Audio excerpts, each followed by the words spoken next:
Hey everybody, it is time for painting night, and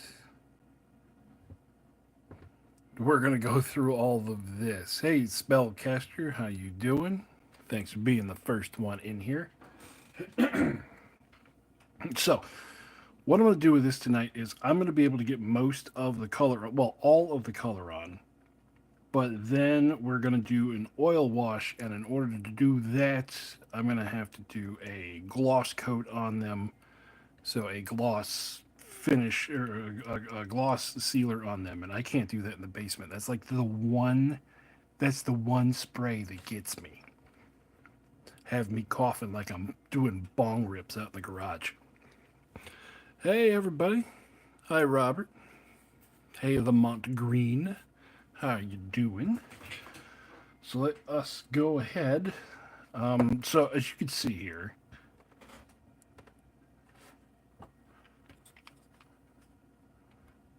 let me throw it on the rack here. As you can see here, they are undead Romans. These are from Beastaria Miniatures, and they are the Eternal Legion.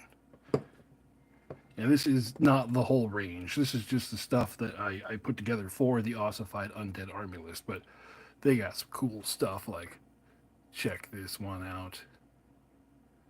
And we are going to lean heavily into the bone theme. These are just dried out skeletons, ossified undead. So there's going to be a lot of red for cloth because they are Romans.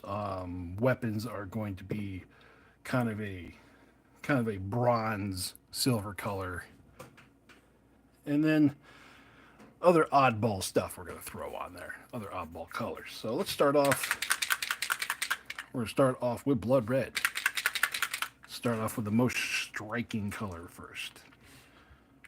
Going to put this here, and of course I have to already adjust the camera. Bring it down a little bit.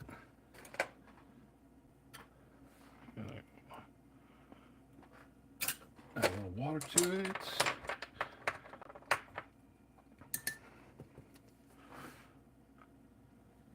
Watch me immediately drop it. There we go.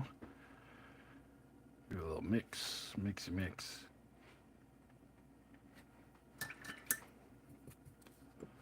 All right, let me make sure the camera is set to where I need it. There we go. And then we're gonna do like the capes here. They're gonna be red, and then the like the butt flaps. We're gonna do those in a brown color. Hey, Terrainaholic, just in time for the first paint to go on. Boom.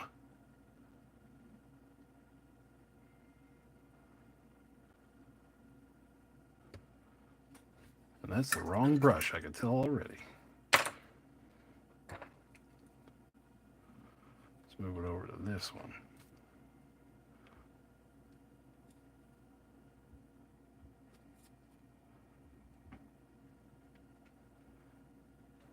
Yeah, as I was putting these together today, I was like, you know what?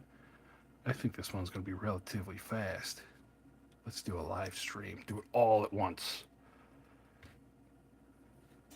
Well, like I said, most of it at once. We're going to do some, throw down the block colors, and we're going to do some random distressing to the different colors.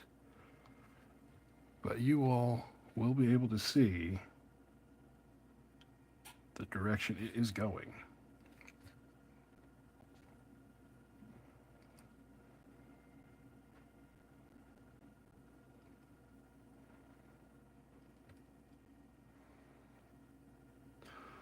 So what's everybody working on out there tonight?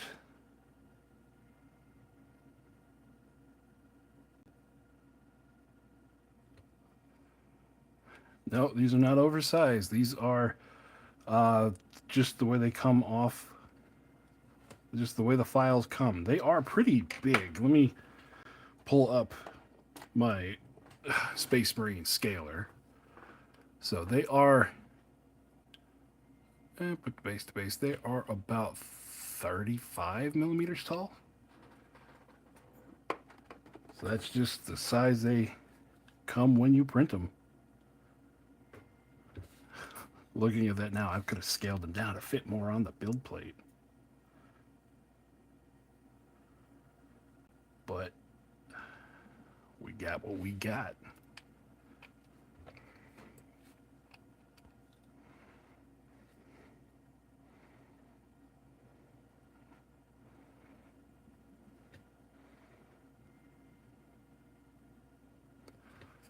And then for the base coats, I did a Rusterium, not a Rusterium, Beasterium. I did a Rust-Oleum, actually satin primer.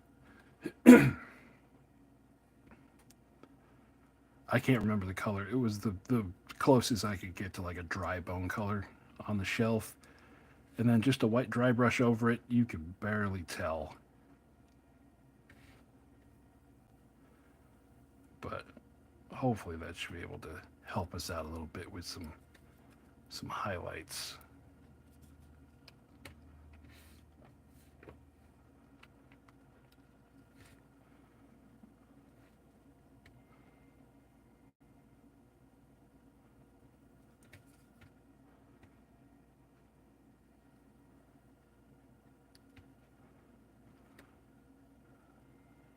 So yeah, this ought to be.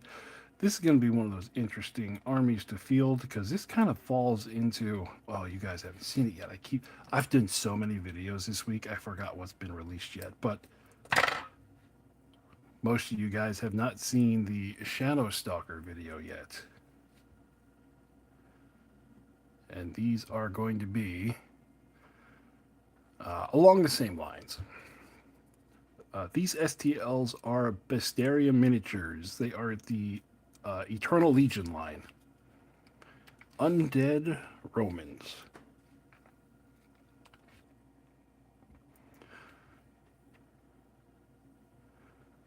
So let me remember what I got out. I got the Watch Brother video came out already. So if you guys have seen that yet, that one did not go as planned.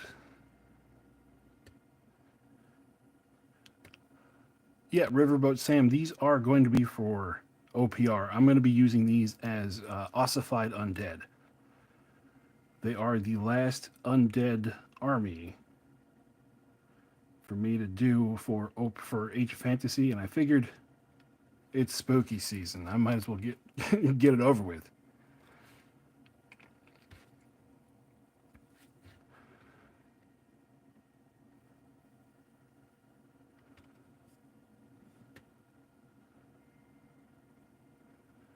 So yeah, the Watch Brothers game did not quite go as I thought.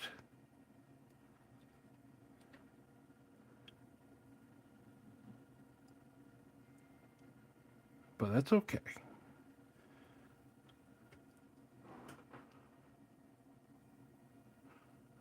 This is it right here. This is the tough resin. So adhesion, pretty good. I mean, I haven't no problem so far with the primer, and yeah. So well, not all of this is that because I only had a bit of it left. So I mixed it in. I actually mixed it in with the rest of the Sunlu ABS that I had. And the models came out great. So that is something else with that tough resin. If you have it, you can mix it in with other non-water washable stuff. But of course, once you do that, you have to wash it with either alcohol or acetone, like I do.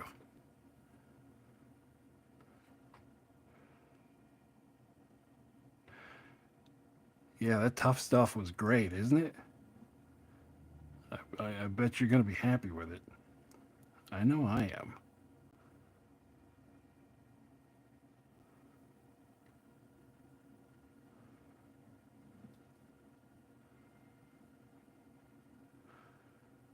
So yeah, that 1 kilo resin bottle was able to finish off all the Watch Brothers are done in it, and then I did most of a soul soul grabbers, soul snatchers. Most of the soul snatchers army. I forget between shadow stalkers, soul hunters. I get the names confused a bit. These are from Bisteria Miniatures. They are the Eternal Legion line.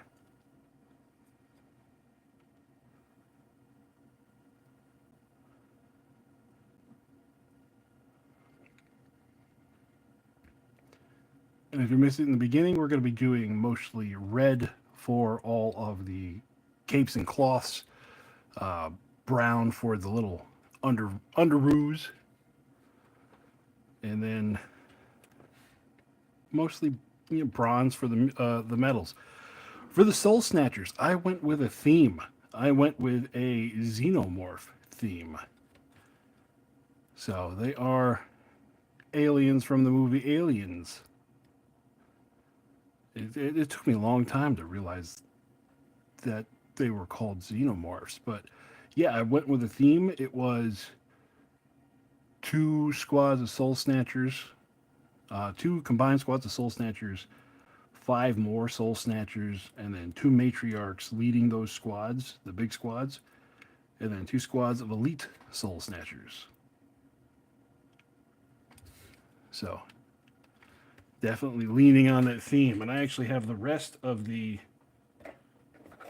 xenomorph army just sitting next to me. Just the stuff that didn't make it into the army. Oh, I missed that comment. What was that? Yeah. Yeah, John, the tough resin should be able to help a lot. And like I said, this here is the tough resin. So it is tough, and then you also get a lot of movement out of it as well. So it's not going to just normal use of it. You should be fine. And then there's the creaky old house floorboards.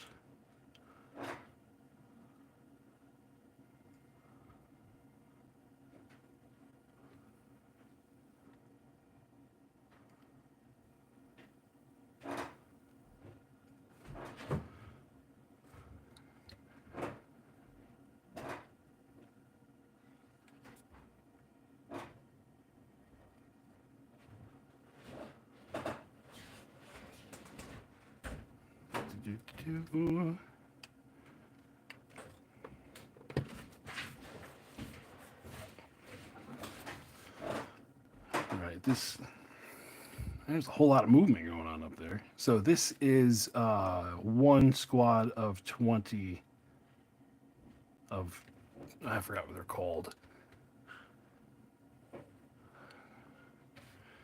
Do I find it difficult to come up with color? Not really. There have been a few times where like I don't know what the paint scheme is going to be until I sit down in front of it. And then, sometimes I'll just stare at them for a while and see, like, run through a Rolodex of color in my head.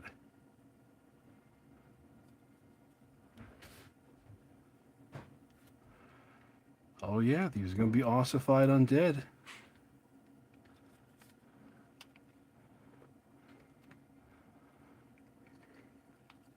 Like, I think the one that I had the hardest time coming up with was the focus, thank you, was the high elf fleets. And so what I did there is I just went through the Grimdark Future World Book and found just a color scheme that they had used on some elves in there. And I was like, you know what, that's cool. Let's use that.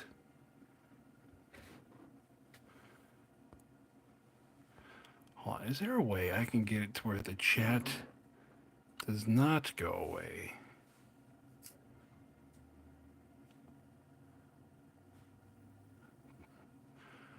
Okay.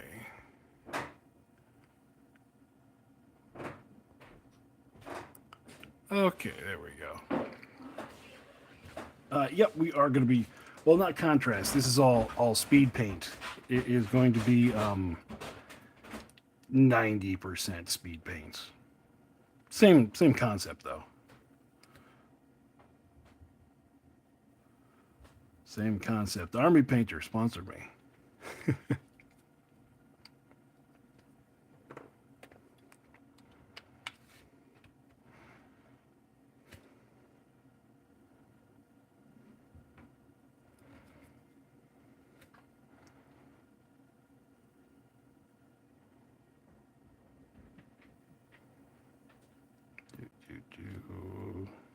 Do, do, do, do.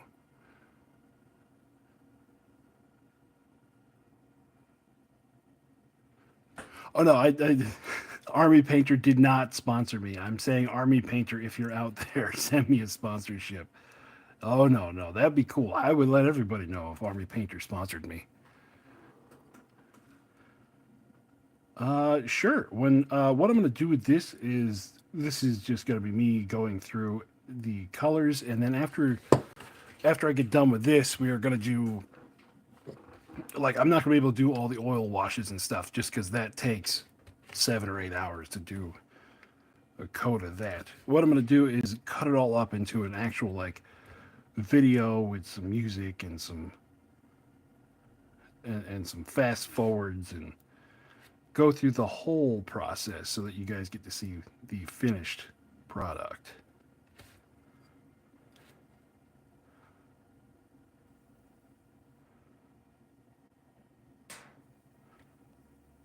And in that, there would definitely be links.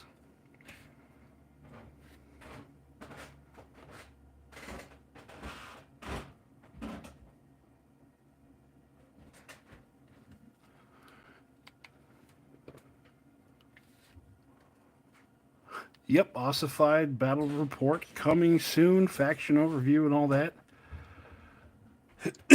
I'm trying to pack as much stuff as I can into October. So you guys got the Watch Brothers yesterday, and then you are going to get the Soul Snatchers.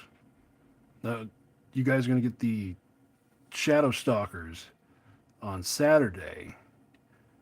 I've got the game for the Soul Snatchers recorded. I just got to go through and do all the unit overviews and blah, blah, blah.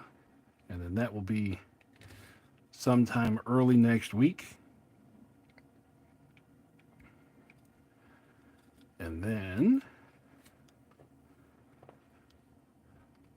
I have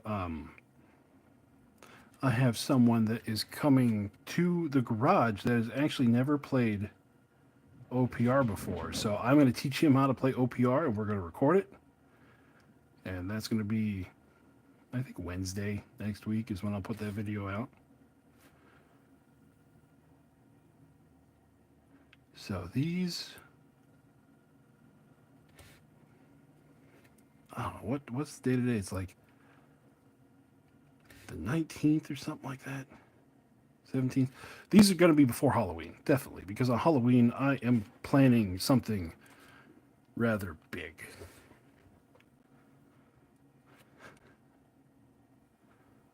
I have got enough undead armies that I'm planning on doing an undead battle royale, like 4 or 5. I don't know how many I got. I got 2 flavors of vampiric undead, shadow stalkers. It'll be these guys, ghostly undead. Man, I got a lot of undead armies. I'm gonna throw them all together. Oh, mummified undead. Yep, they're in there too. Throw them all together, and we will see what happens.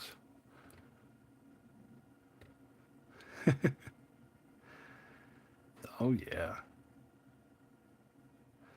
I really wish I could like force my camera to focus at a distance.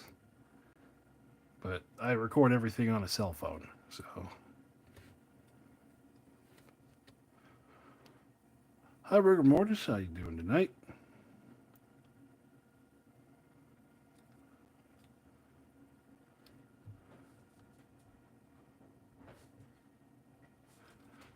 So what's everybody working on out there? You painting along? What kind of stuff you got on your tables?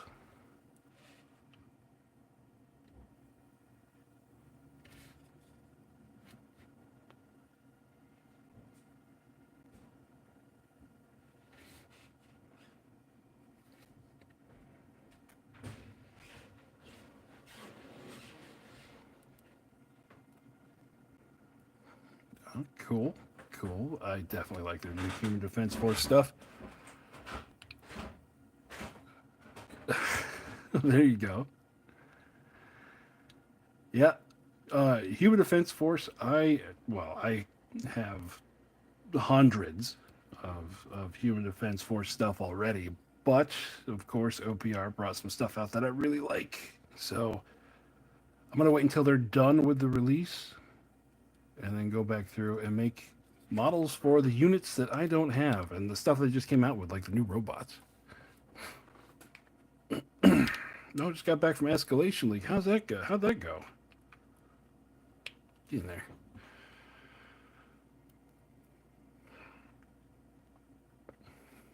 These are not OPR undead. These are Bestiarium miniatures. No, these are what would be what's the GW equivalent for the army? Something bone lords, bone reapers, something like that. Oh no, over there, there. Keep focus there. Thank you. One day, I will be a professional, but that day is not today.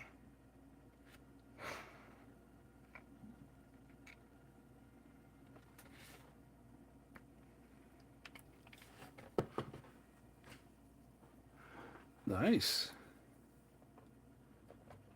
Nice. It's always good to get more people just gaming, and escalation leagues are a great way to do it. Let me just kind of organize some stuff here as I got my paintbrush in my mouth. All right.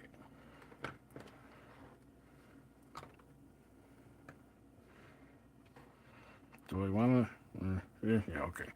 So now we got the troops red, at least. Now we can move on to some of the other fun stuff.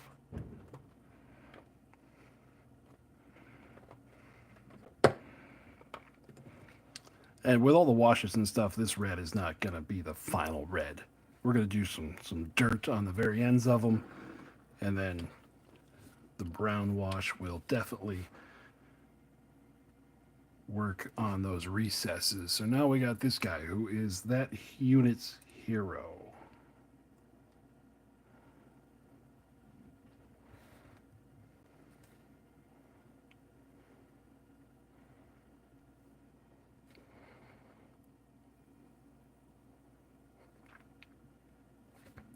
Yeah, if OPR can get stuff out there like starter sets into like regular game stores, that would boost their popularity a lot. Even if they just got the physical rule books out there, I think that would boost it a lot. Because a lot of people use their Games Workshop models for it, and because it is completely model agnostic, since this I'm painting these for an OPR army, and these are not OPR models. Um, yeah, if they just got the rule book, like a physical rule book out there, I think that would help out with the popularity a lot. Yeah, and the two vendors right now, there's something going on. Only Games, I think they are moving away from Only Games because I checked on their store. Because whenever I do the monthly contests, just because the way the terms of service work, I have to get like I can't print it myself, so I got to get it from either Only Games or the what is it Mini Wargaming Forge now in order to send it off to somebody else. So I did notice that Only Games is down to um, just the starter sets. So I guess they're pulling away from them, but not pulled away all the way. And then the only models available for mini wargaming are like there's like 5 or 6 armies available, and that's it.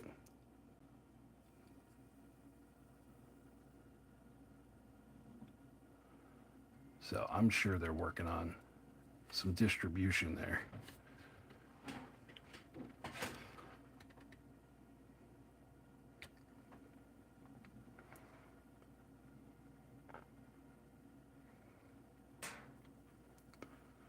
I did notice too that the mini wargaming forge, it seems the pictures they use are their own in-house painted stuff. So that might be what the delay is. Again, I have no insider information. Just spitballing. It might be because they are painting up the armies to put the pictures on the store. I don't know. I could be totally wrong.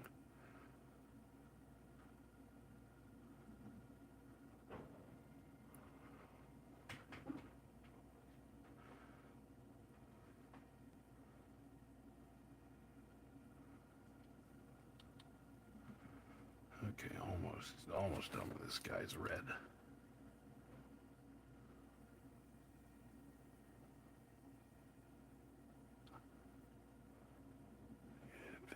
There. All right, we're gonna have to do some cleanup on that as we go back through. But for now, he is red. Let's get over the helm. There we go. Now he is red. Time for Big Chongus here.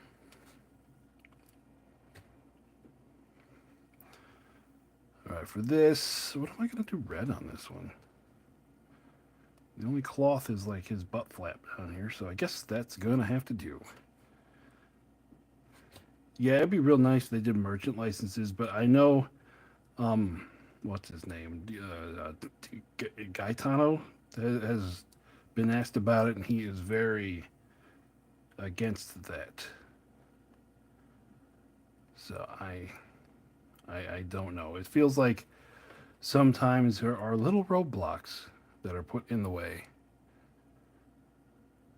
I feel like if he gave out merchant license or just spread around um, the ability to have people print them and sell them, that it would increase popularity. I'm not saying open it up completely to everybody, but have license them out to stores like they did with mini wargaming. Try to get a different store in there. Are there any game stores that are like a chain game store that do 3D printing? I don't know. I feel I'm awful sheltered when it comes to game store stuff. Because there's like whenever I move somewhere, there's always like one game store.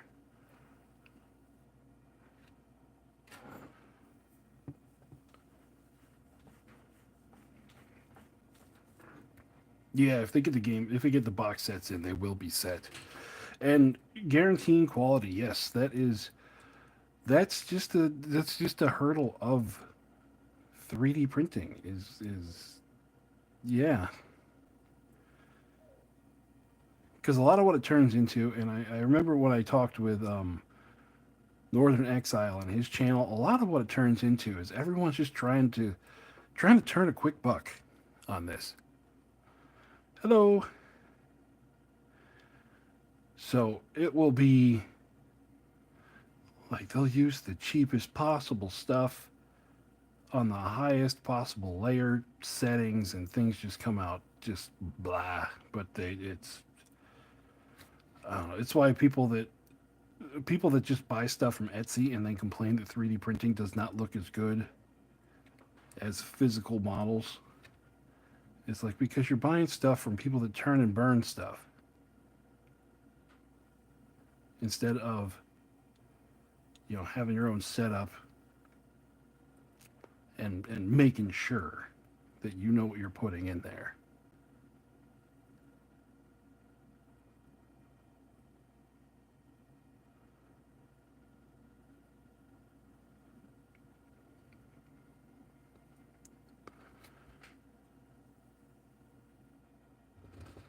Oh, I hit the wrist. All right, I'll go back and fix that later.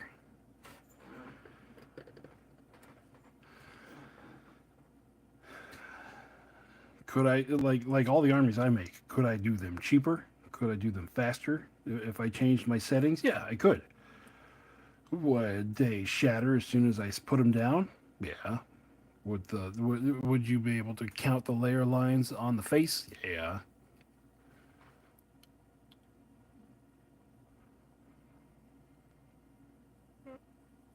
Yeah. Yeah, to get stuff dialed in, it does take a minute. But once you get it, as long as you are consistent with what you use, it's like you don't got to worry about your settings anymore.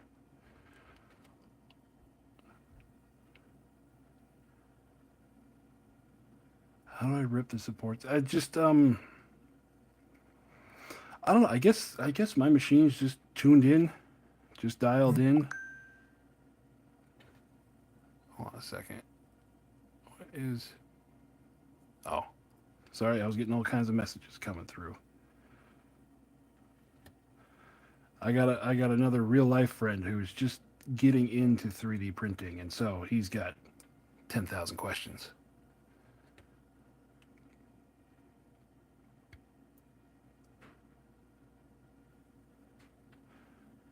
Yeah, that tough stuff.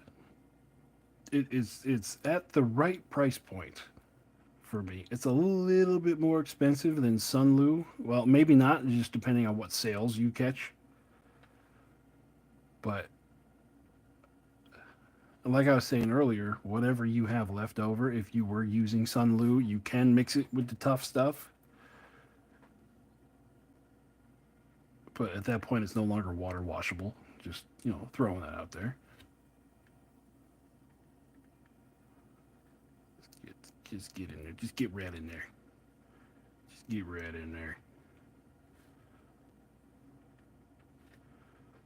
All right, I think we're good. You're not going to be looking up her skirt on the table.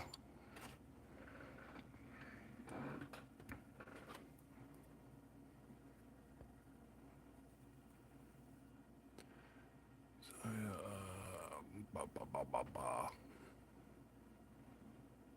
Ba, ba, ba. Hold on a second. Just trying to catch up with chat here. Do, do, do.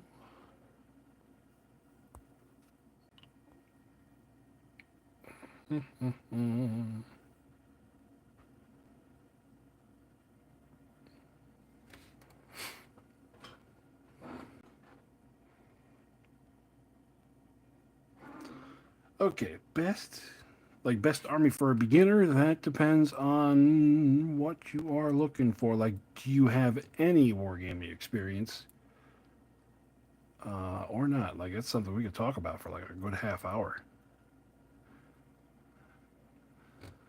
Like, what do you want to do? Do you want to be a shooting army? Are you looking to be competitive?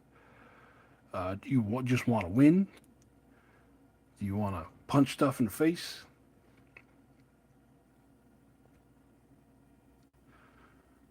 Let's see. There's a couple layers to it. So let's talk about the easiest army to get into, just for I guess lack of special rules to remember. Might be in Grimdark Future. I would say Human Defense Force. Maybe not now. I haven't really looked at them. If you want to punch stuff, then Alien Hives, 100%. They have some very scary melee things. And yeah, they are very versatile. You could do like Monster Mash and just take a bunch of big stuff. You could take a bunch of little stuff and do a wide army.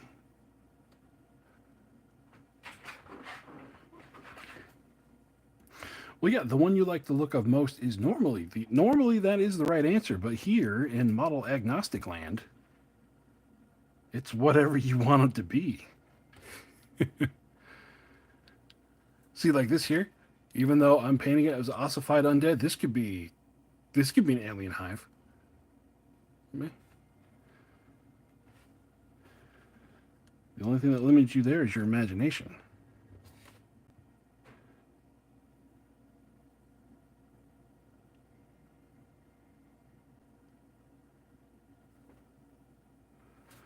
So I was thinking of doing a kind of a meme video where I played a battle report with nothing but like bottle caps and just like Sharpie on the unit that it is. Just to be like, the models are cool. Models are what bring you to the party. Models don't really matter all that much. Don't be intimidated. Just go out there, have fun, throw dice.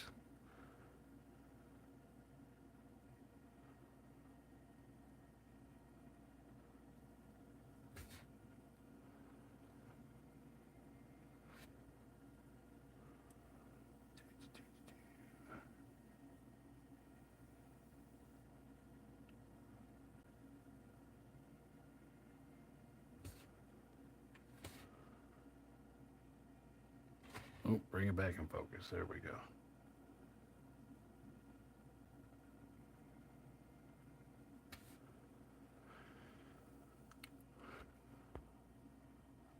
Oh, I keep missing it. I keep seeing the chat bubble, and then I look up and it's gone.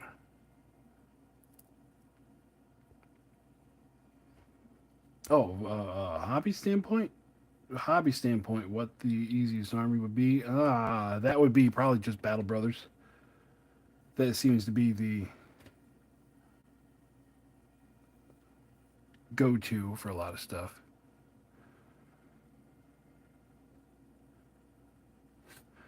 Now, OPR does not have Battle Brothers stuff yet, so you're gonna want to find something. It's just sci-fi knights in space. You could either use GW models or there's, oh god, there are thousands of Space Marine Battle Brother analogs out there. Just pick your poison on that one. I need to mix up some more. A little bit more of the blood red.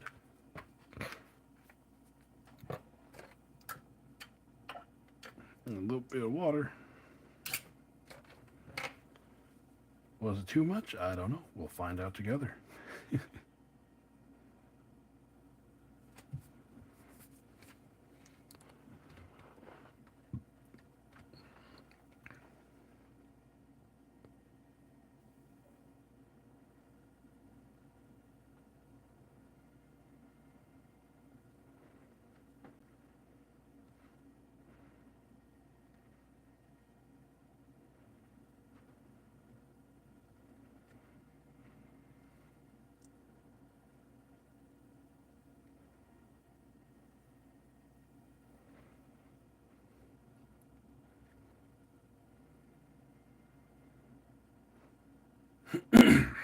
Well, as far as OPR armies, I really liked painting the jackals. They had the right amount of detail, the right amount of scrap, the right amount of sci-fi versus organic parts. Yeah, I really liked painting up the jackals.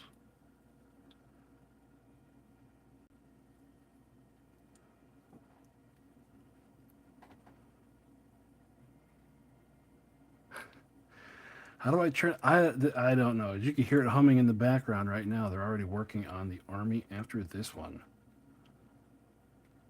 And the army after this one, we are into the weeds as far as armies go. We are at the final stretch. So the next one after this one is going to be jesters, and it's going to be a jet bike jesters army. And as far as competitiveness of the army, this just ain't it. This army is not the Jester's army is just flat, not competitive. But we are going to do it. We're going to put it on the board, and we're going to have fun with it. So what should I do red on this one? It's all those are like leather holding the wings together. Let me focus there. So that'll be like a leather color. This is metal banding up here. I think these guys skip the red. So there are 3 of those, and none of them have the cloth. So we'll move on to these guys. I can look at the tip of my brush is already broken there. Yeah. Well, it's another one of those cases that when they get around to looking at it. There'll be more. Oh, we need more red in there. There we go.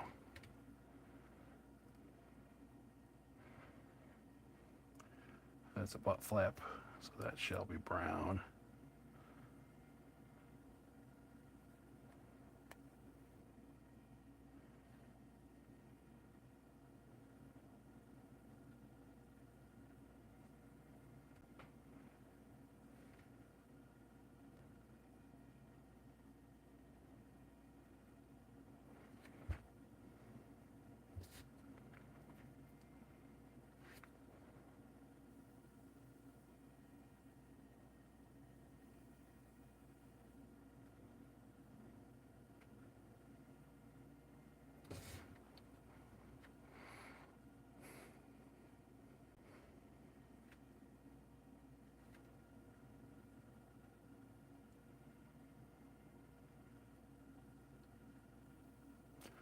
Yeah, Infinite Heroes, that's another one of those STL companies or STL designers that I always like their stuff. Their stuff always looks great, but there's never like enough of it to make an army. Like they'll have enough to where I think I can do it, and then they just are straight missing some things. But they don't build for OPR, so I can't fault them for it. That's why I just don't use them as much as I probably would.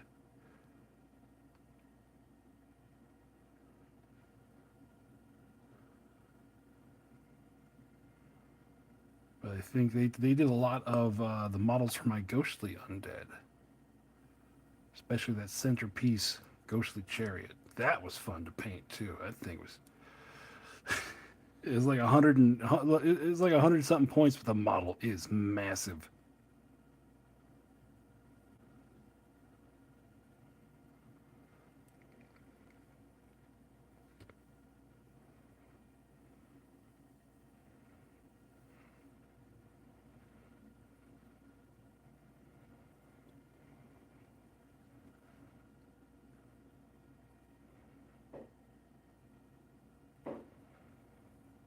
Do, do, do, do, do, do, do.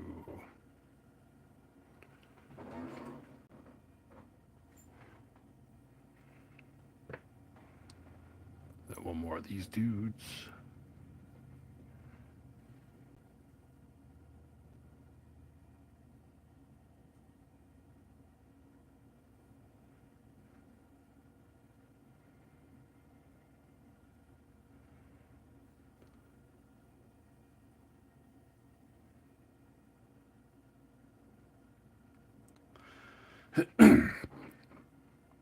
Something I have thought of and noticed about 3D designers on my mini factory or the ones that have the Patreons and things is that a lot of them have been going for a while, and a lot of them feel like they're running out of ideas. Now, this isn't everybody, but there are a lot of people that they got into doing the 3D designing like 3, 4, 5 years ago, and I can tell by some of their like recent Patreons, like the ones that are single guys that are just designing or single girls that are out there designing. I could tell they're kind of imagination spent. Yeah, like with the D&D creators. Like how once you go through the entire monster manual, what else you got? You could do characters. You could do characters over and over again. The slime army. That is Dragon Trapper's Lodge. If it's the slime army I'm thinking about. It's the something army of ooze.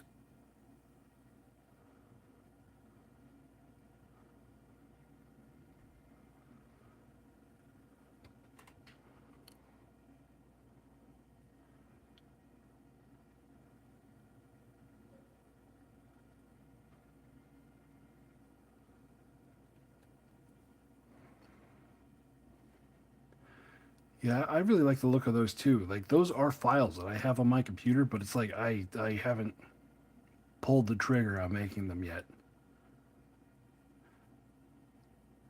I got those files back when I was doing a lot of, well, more custom armies.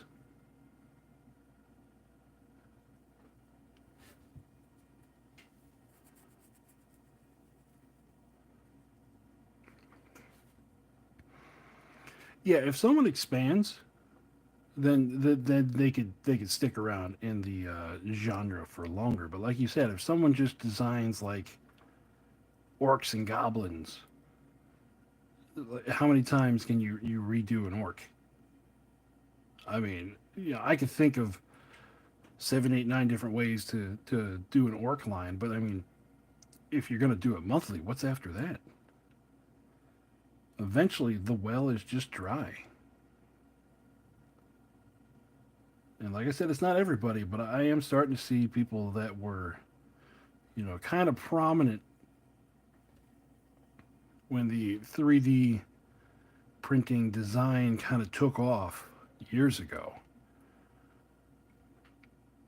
I could just tell by what they're doing. They're running out of ideas, or they're running out of, I don't know, motivation. Woo. These are going to look so cool.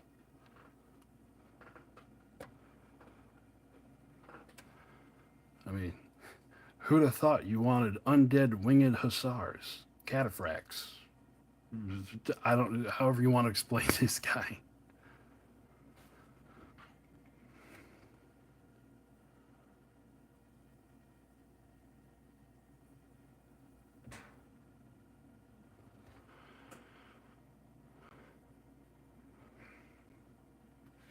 Yeah, that's another thing too. Like, well,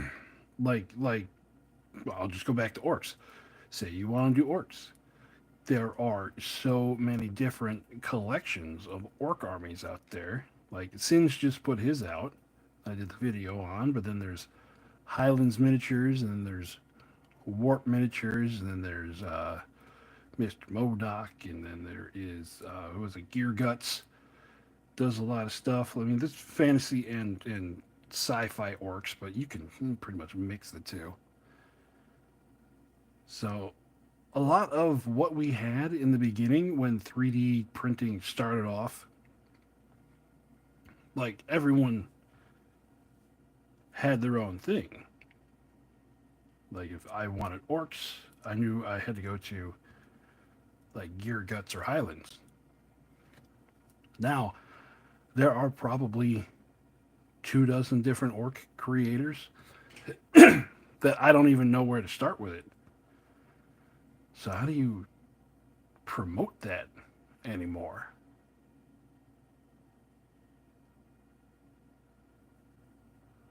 I don't know. I've kind of gone off on a tangent, but we're going to do as much as we can on this army tonight. So tangents is what we are going to do.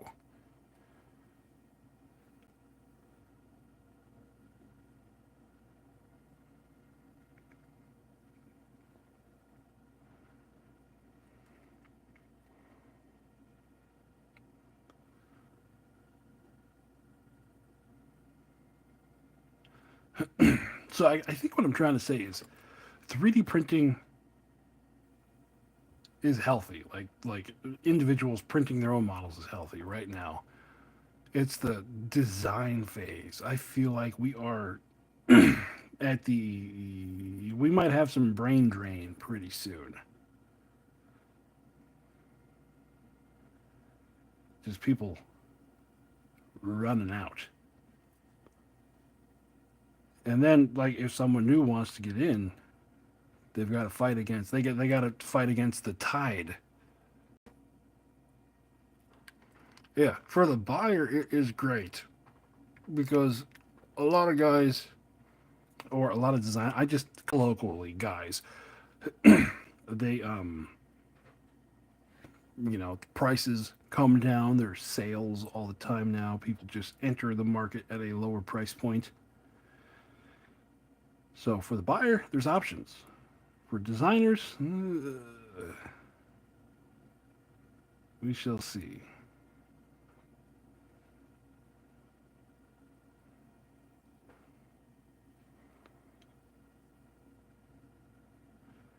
I don't really know what brought that subject up. Did I just start randomly rambling on that? I've been up far too long today. I got up way too early. So when I get tired and my mind is occupied, I ramble. What else you guys want me to ramble about?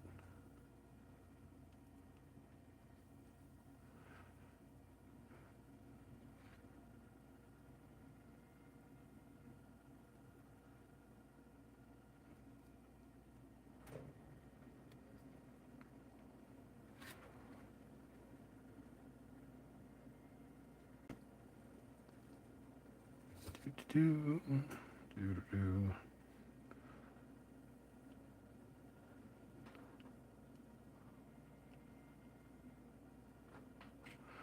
Okay, let's see here. How to make a safe and efficient setup for resin printing. Well, first thing you got to think about, as I'm coughing over here, is the ventilation you're going to have for setup. That should be your number one thought process. Where you put your printer depends on where you can get ventilation. Don't put it in a closet. Don't put it in a bathroom. Don't put it right in the middle of the living room. Put it somewhere where it's going to have airflow access to outside.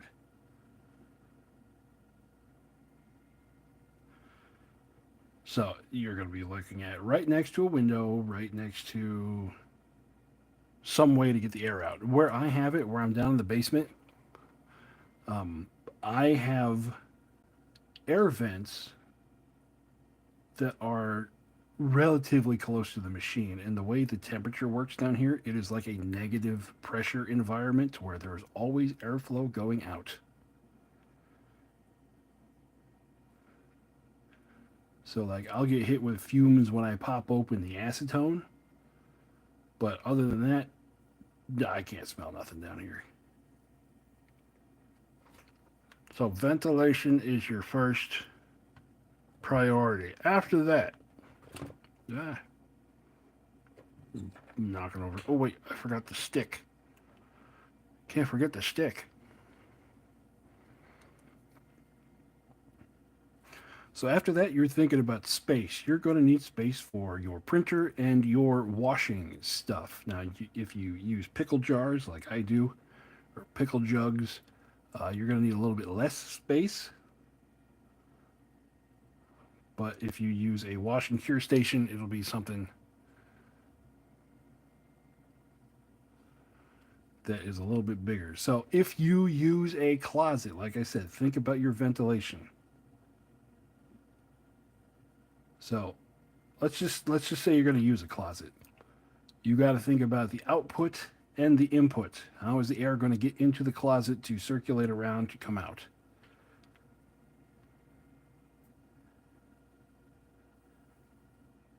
So you're going to want to have either a hole in the door that you put a vent, or you're going to want to have enough of a gap underneath the door to let enough air in there to let it vent out.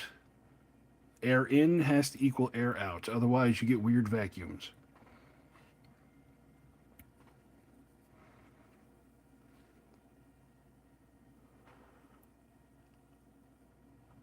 Okay, well, if the doors don't close, all right, that works.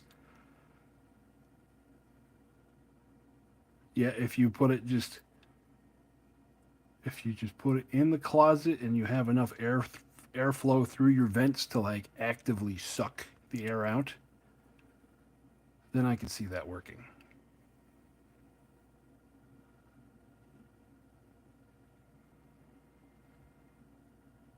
But like I said, ventilation is what you got to worry about first.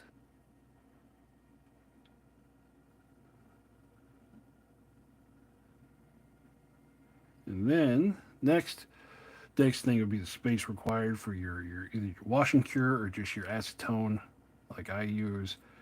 And then see, like, another thing too with curing models, I don't cure them like a lot. What I actually use, this right here. So I use that to cure stuff. Yet there are filtration options that you can get. We've all seen the little boxes you can put on the side of the machines.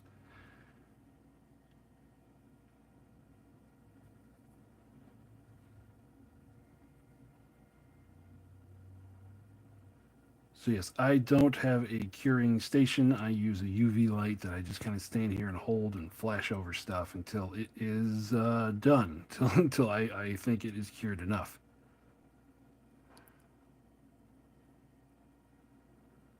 And that way I can kind of direct cure stuff. Like for these horses, cure the legs. For the spearmen, cure the spears and the legs. And, cure the stuff that is going to need to be kind of structurally sound. Uh, to get the prints off the plates. No, I don't really have a problem. I use like a little mini drywall knife spatula thing. It's the flat-headed one. Just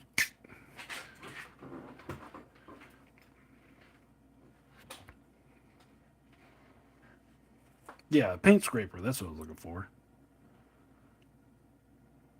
I didn't sleep enough. My brain's not firing on all cylinders. But yeah. And then another thing too, I've seen people freak out. You don't want to gouge your build plate. Mine's beat to hell. You can gouge it as long as you don't. You can scratch it. Just don't like take chunks out. That's where you're gonna have problems.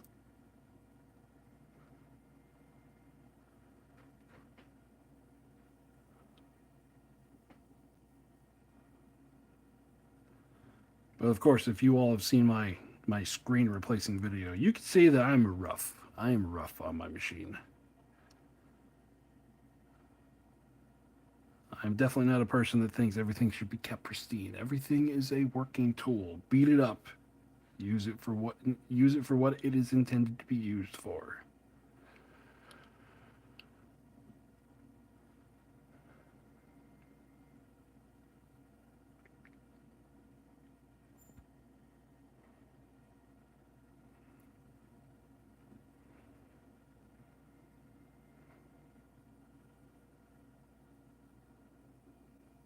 Oh yeah, yeah. You can put stuff outside the box.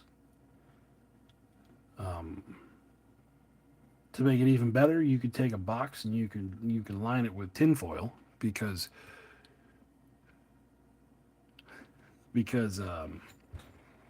UV lights are one direction. As soon as they hit a piece of resin and they don't bounce around, they'll just stop right there. So if you got tinfoil, you can bounce it up and around, side to side. This way you don't, leave stuff out while you're at work and you for one side and then you gotta flip it.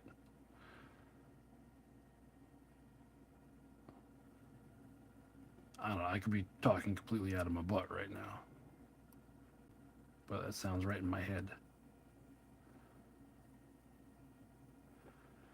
And I've never used any Creality stuff. I'm not sure.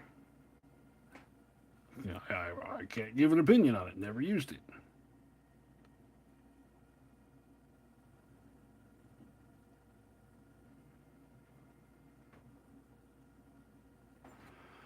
Okay, our first color is done.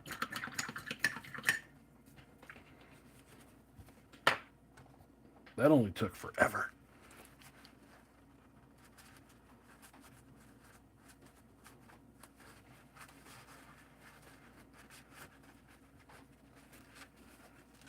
Now, this is the time the wife finds the paint towel and goes, "What's bleeding?" Water break.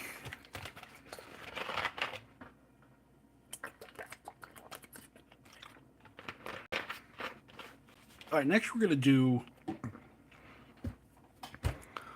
Let's do some of our bronzes first, and or next. And what we are going to do is we're going to make a mix. We're going to take some Vallejo metallic silver, just because this stuff is silver, silver.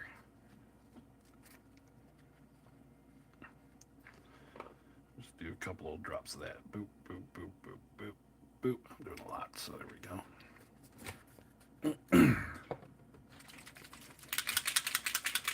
Yeah, and I'm happy you're here too, M-Bats. M-Bats 13. And then we're going to take some Horde Bronze and add it to it. Is this going to work? I don't know. We're experimenting.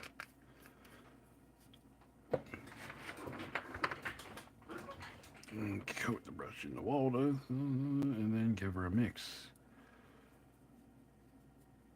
Okay, it's something.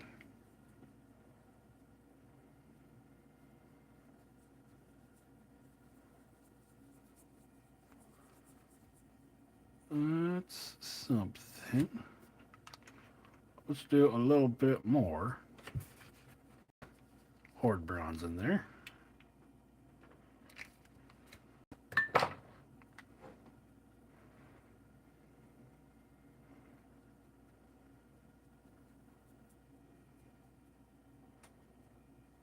There we go. That's the color I'm looking for.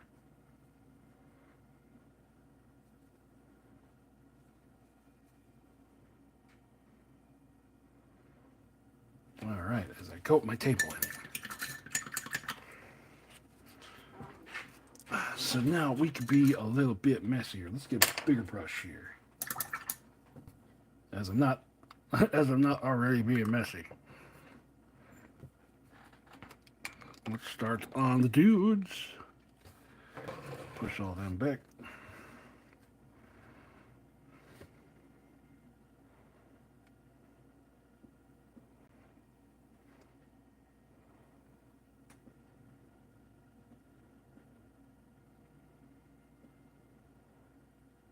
Yeah, when we do the brown oil wash tomorrow, these are going to be pretty good.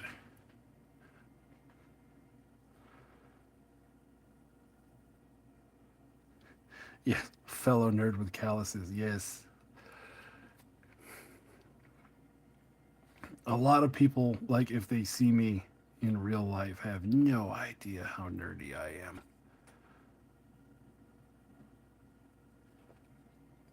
I think it's hilarious.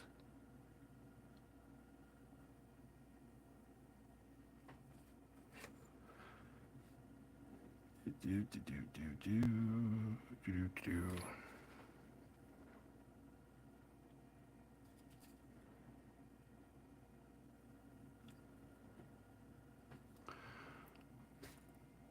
All right, it's kind of looks like it's gold-ish right now, but once we hit that with some washes, it'll look better. And then, yeah, I'll do the helmets too.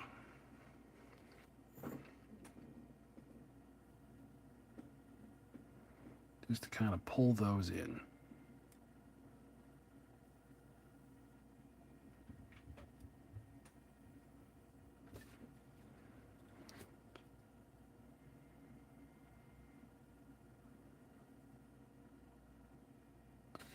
And then for like the shoulders, I'm going to do for the shoulders there, I'm going to do like a darker one.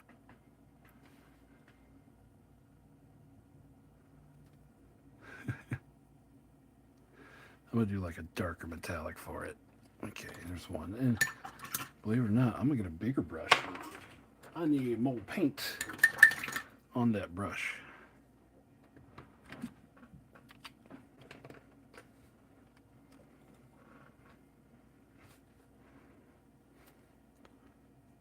There we go. That's what I'm looking for.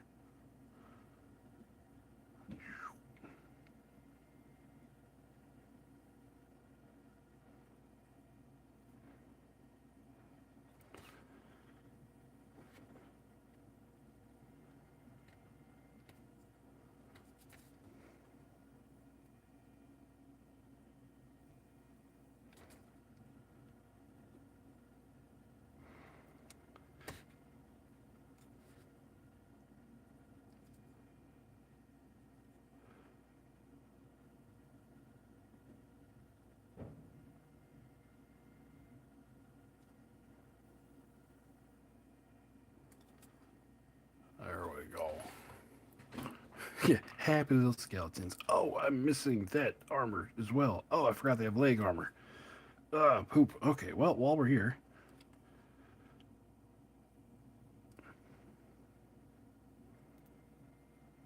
We got parts of leg armor.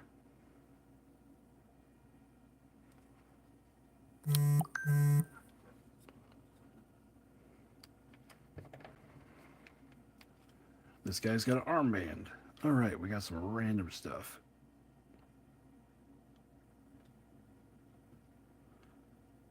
We got one leg greave, whatever that part's called, another leg greave. Does that go all around? Yeah, that's good enough.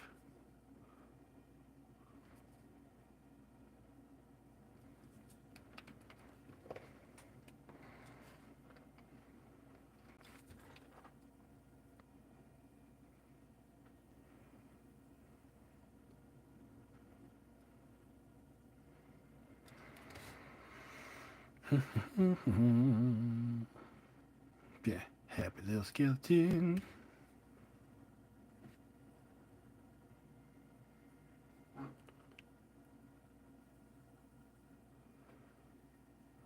Thanks, buddy. Yeah, I don't expect anyone to stay up with me all night. I got nothing going on tomorrow. I don't know if you guys saw the post about me losing my job. Well, good news is I got a new one starting Monday that makes a whole lot more money than I was making before. So that's why this week I was kind of motivated to push stuff out.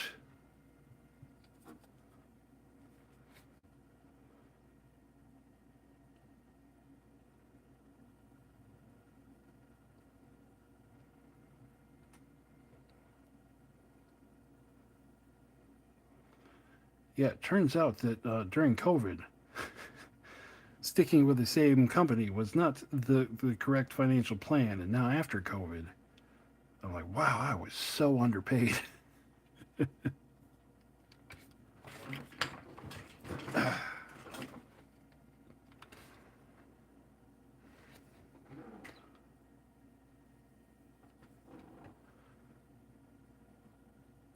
Yeah, I will get this too. It's even closer to my house. So instead of a 20-minute drive, or instead of a 40-minute drive, it's a 20-minute drive. Yay.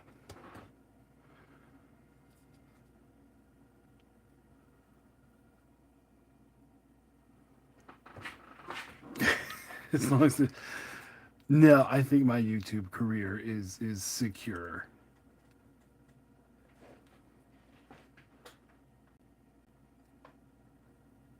The I don't know. Some people think it's crazy, but I used to paint like this all the time. Yeah, even with no cameras rolling, it was push them models out. So this is me relaxing.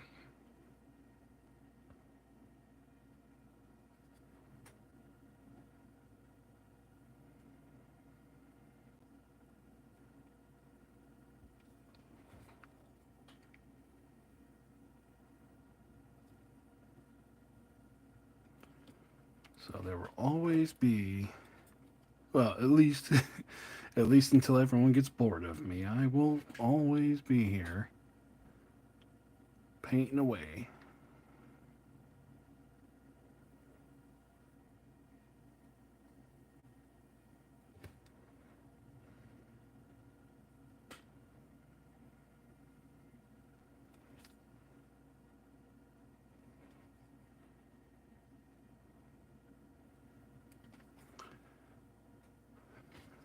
The wife loves it because she knows where I am every night.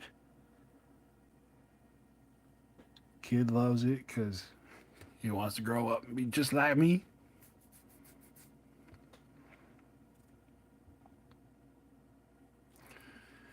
Yeah, that's something else too. That's another reason why I want to stick around. Is I want to be here to let everyone know that wargaming is for everyone.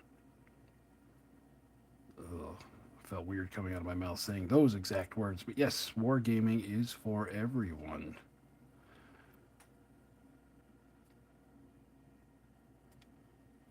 It could be as cheap or expensive as you want it.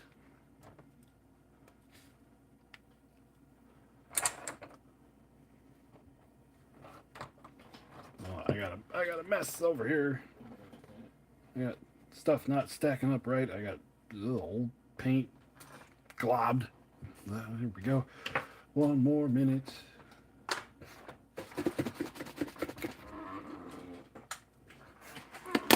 Stand by.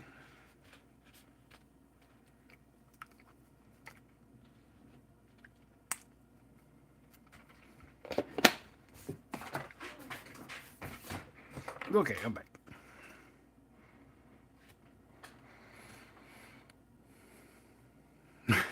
Wargaming is for men.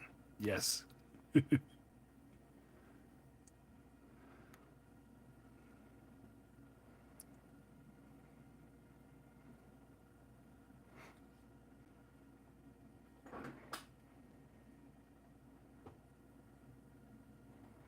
me check something here too. Make sure. Okay, we're at 96.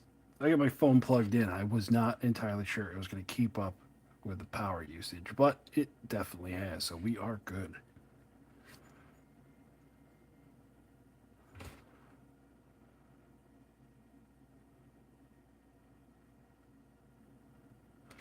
I think it was one of my first painting videos I did. I ran all the memory out of the phone. So it was like a 4 hour painting session, and I only recorded like 2 hours of it. I was like, no, damn.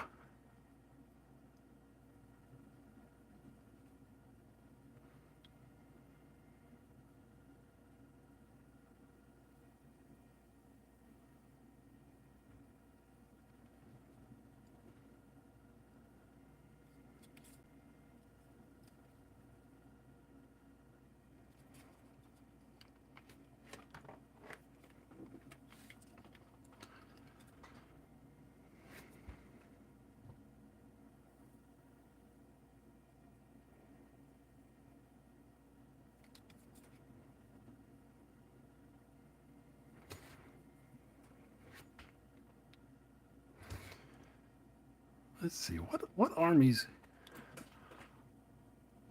Oh, is the war boss icon orc? You mean the channel logo? Then yes, that is an orc. It's an orc with a beard.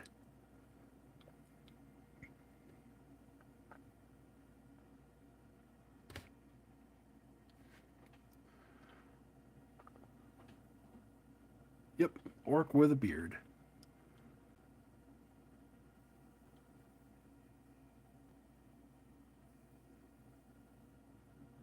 It was a. I'll say it was mostly a found image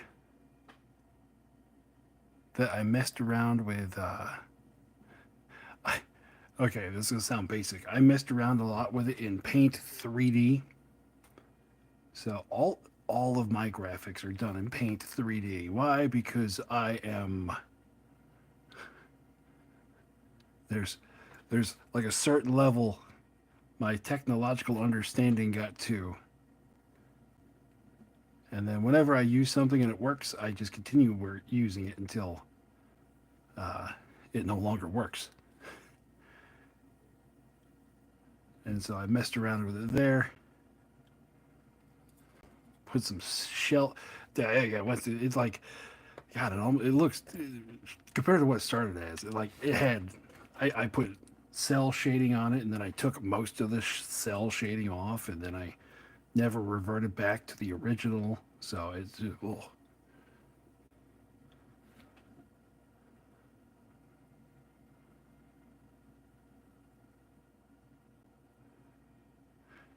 Yeah, if you want to see what the original channel icon looked like, if you go onto my Discord name is still the original channel icon, which is this guy. Ah, it's his face. Rar. That's why he sits up there.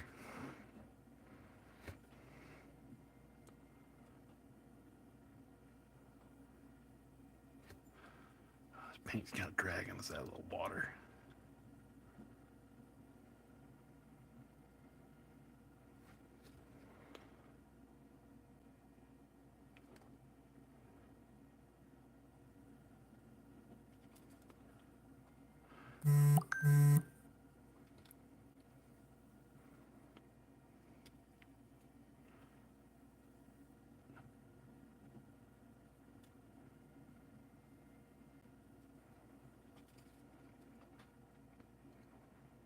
Let's see here. What else we got going on? What let's see. What you guys might know better than me. What armies have I not done yet that you're waiting to see? Because I feel like I'm kind of towards the end of the armies, but I'm sure I've missed stuff. Things that just kind of right over my head. Like Havoc Dwarves. I've had a Havoc Dwarf army since I started printing stuff. Did not realize I had not done a Havoc Dwarf video yet.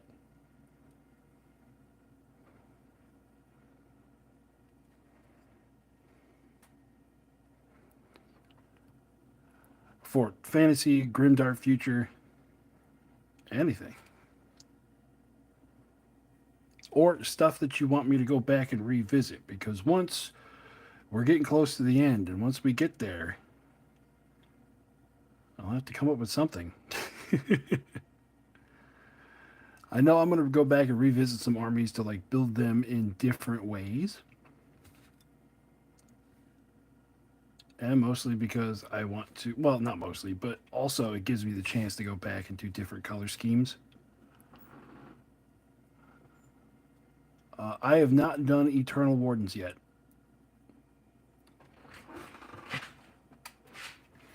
Or Sky City Dwarves. Yes, the Sky City Dwarves one, I'm having a hard time finding airships.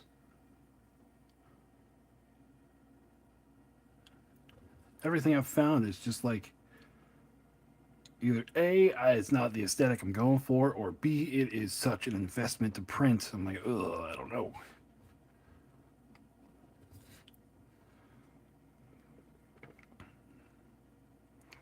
But Eternal Wardens, I did a battle report for them in 10 millimeter, 10 millimeter regiments. But I didn't like go over the army. It was just a battle report.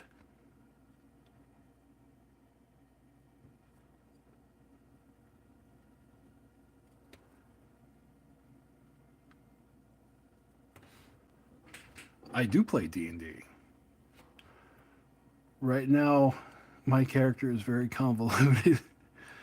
It is level 14 Ranger Blade Master Goblin.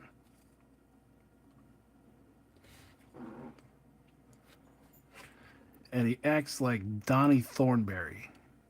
Just just going ham on stuff.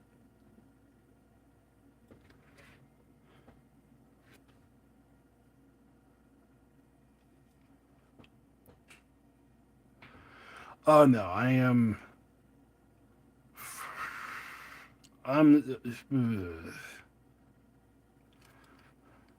that's one of those systems where I'm an old man. I'm stuck in 3.5 for D&D.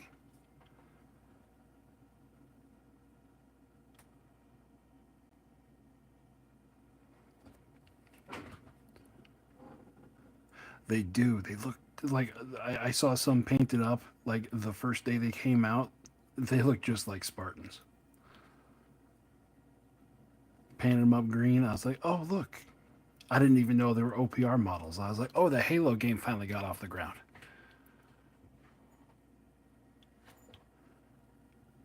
Yeah, Quest is pretty fun.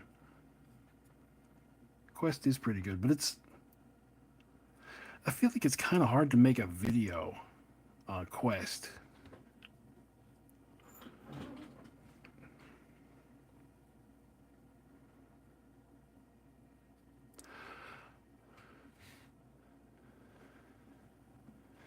Oh yeah, I got the like for the Sky Dwarves, I got the dwarves part down. But I want to include at least one airship in the army. Even if it's just one of the small ones. Just because otherwise they're just dwarves with balloons strapped to them.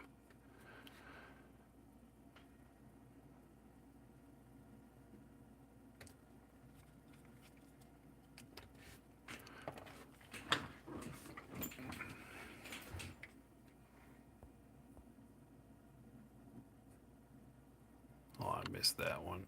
So it was not okay, but may wherever so I'm not going to turn.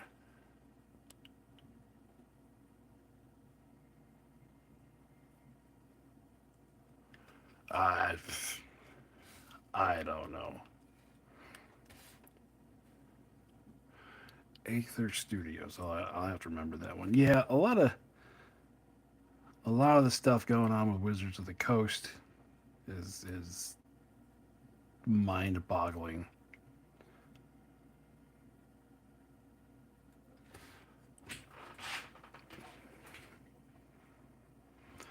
I have looked at that. Like, well, I didn't like put the files into the slicer yet for the Zeppelin for the metal doors, but it looked like a lot.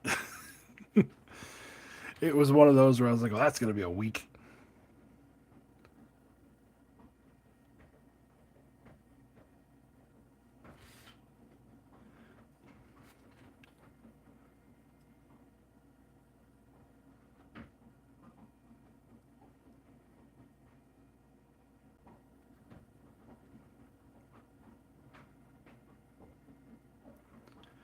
Yeah. Whenever I do D&D games, I like. You can tell by some of the videos on the channel. I like grim, dark stuff. So,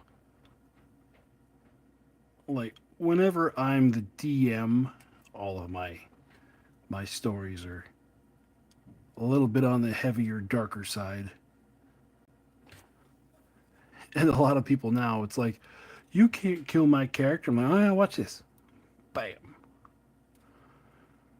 People come to my table, always have a second character in mind because you never know when you're going to need it.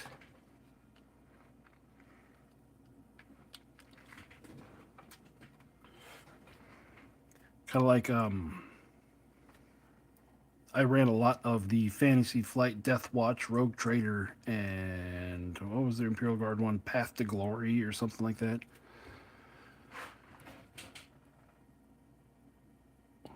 Well, that sounds good. That sounds good. There's a lot of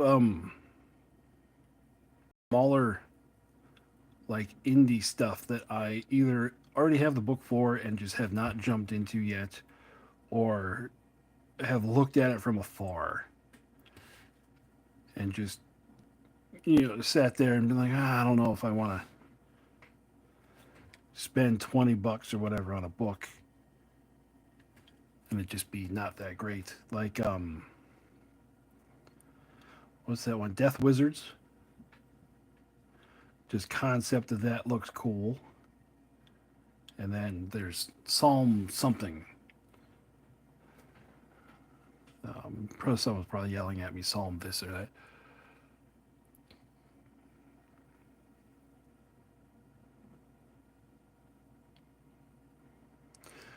Yeah. Yeah, that's the thing. Everyone being like all the crazy stuff you could do in D&D now. And that was a big thing too when I ran Death Watch. A lot of people are like, we're Space Marines. We should be invincible, blah, blah, blah. I'm like, oh, yeah, guess what? You're Space Marines. I'm going to throw Space Marine level crap at you.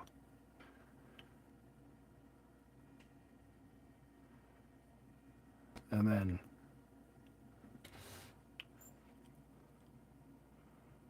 big eye, big eye, small mouth. Okay, well, I'll look at that. I'll go back through all these comments and get stuff. Um, when I ran Death Watch, I had a player get kind of salty with me because they were inside of a building, and it was just like a standard office building. And they came to there's a T section in the hallway, like T section, and there was an auto cannon covering the hallway. And he was very upset. He's like, it didn't matter which way I went, I was going to get shot.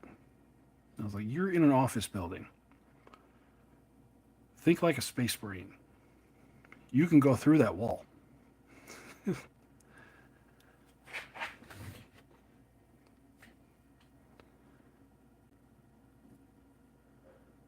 Just go breach the wall. Think asymmetrical.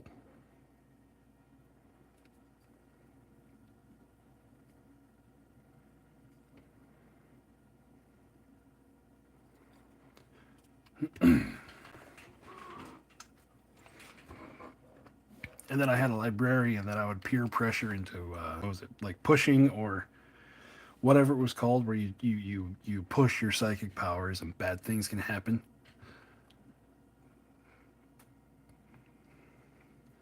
And he's like, unfettered. That's what it was called. Well, I'm gonna do this. I'm like, yeah, you're gonna push it. You're gonna go unfettered, do a little bit more damage. Come on, you know you want to. And then he would push it, and then all of a sudden a demon would get summoned out of his butthole.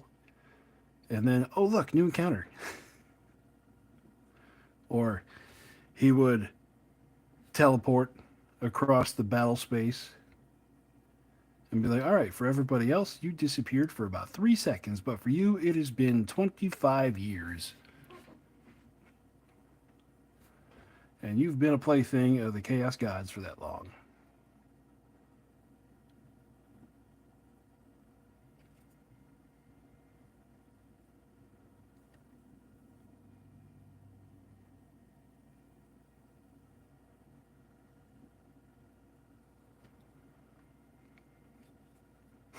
Roll for make an insanity check.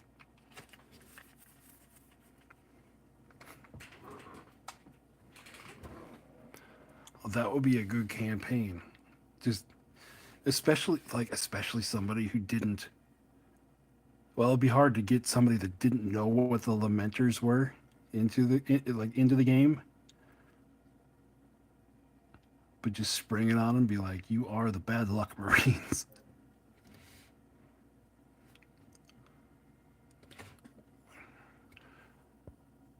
Focus there. There you go.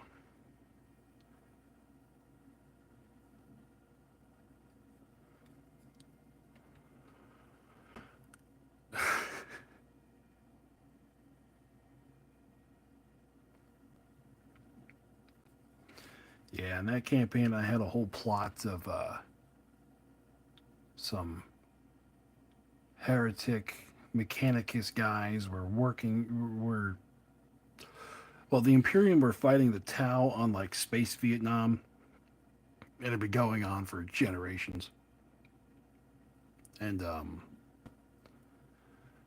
there were some mechanicus guys that were trying to get the Tau stealth technology, and like one of them just flat out was double crossing the Imperium to get the stealth technology, and things devolved pretty quickly from there.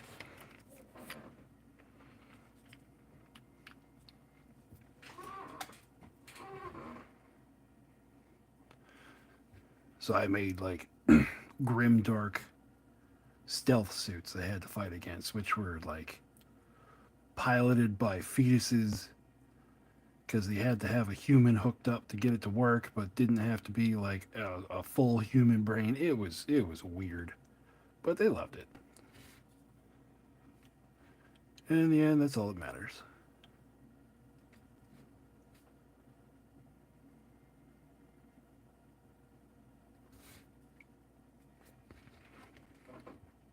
Yeah.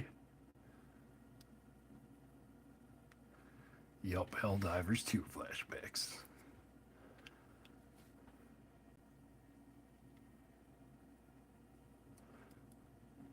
And then whenever we were getting towards the end of like a campaign in the game or the end of one of their missions, that campaigns, there would always one of them would do something stupid and cause like a accidental or sometimes completely on purpose TPK.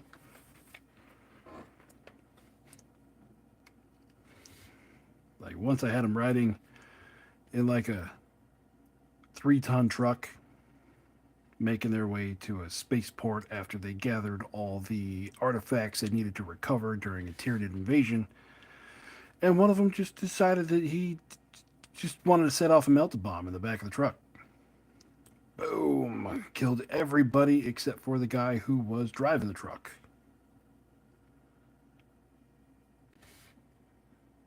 And then they're like, oh, I guess it means the campaign's over. I'm like, oh, hell no, it's not. The guy who was driving the truck, he still got to make it to the spaceport. And there was a Tyranid invasion they were trying to get past, so I had multiple big bugs go in, fight against this guy, and then the other players are like, my character's dead, I don't need to come. I'm like, no, no, you need to show up. And I don't have him come in as like, was it Legion of the Damned?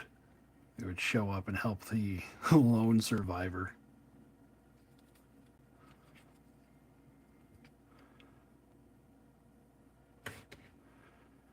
And he eventually got off the planet.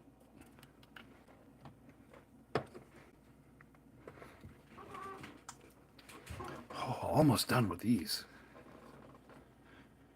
So yeah, this is what I do. I front load all of the infantry. So by the time I'm like tired of painting them, by the time I'm tired of painting them one color, I'm like, okay, there's only two more until the next, till I get to the fun stuff.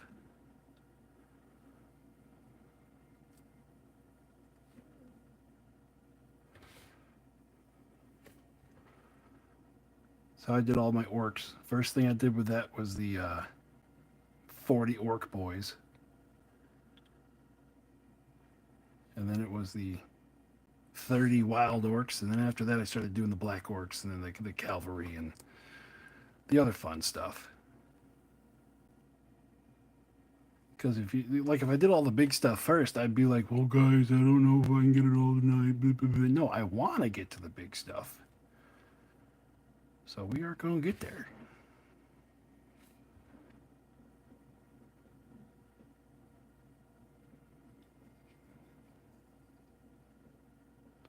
Oh, we've been going an hour and a half. I'm only on the second color.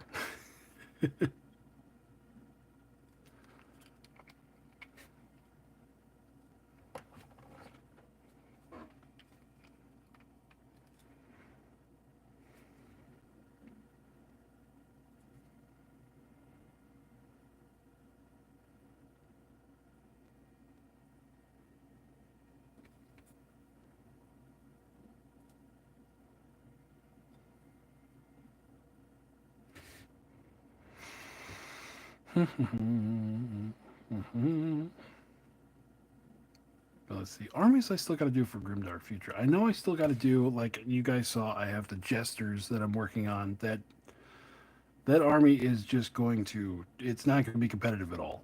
It's going to be all jet bikes. Why? Because I can. And then there's the Human Inquisition. I don't know if I'm going to even do those. Because just trying to make a 2,000 point army of the Human Inquisition using just that army book with the force of validation on. Oh, I don't even think I can make a 2,000 point army out of that unless I bring all the assassins, and I don't want to bring all the assassins. That's not. I don't know. That doesn't excite me much. So let's bring all of the troops back over here. Troops are done with the really light bronze color.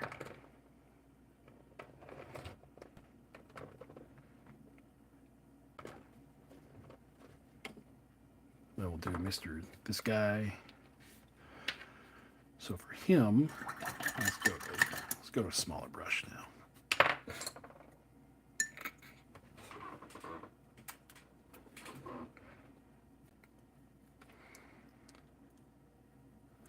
So for him, it's going to be just his helmet in this color, and then the stick is going to be just straight up gold.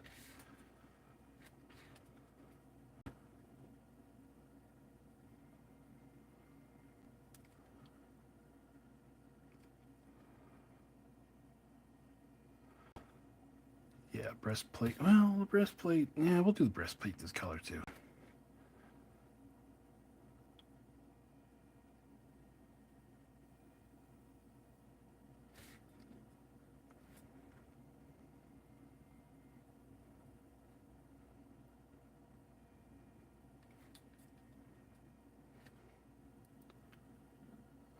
Kind of give him a uniform color on the armor there. I don't know why, but when I get real close to details, I start whispering. Like I don't want to scare the model. And then we'll do the scroll tips. We might come back and hit these with gold. I don't know. See how I feel.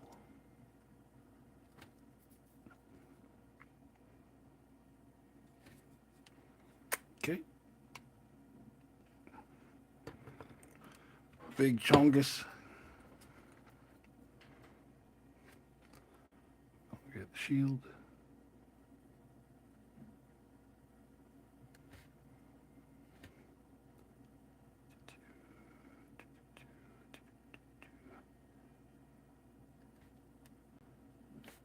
Normally in the background I have like a anime recap going on. Yeah, I'm definitely gonna base them. What I'm thinking is I'm gonna use my normal basing mix. This is gesso, gel, and sand. But what I'm gonna do is I'm gonna mix maybe this color in with it, or like a lighter color. But when I wash these guys, it's gonna get everywhere. So I'm gonna do that like last,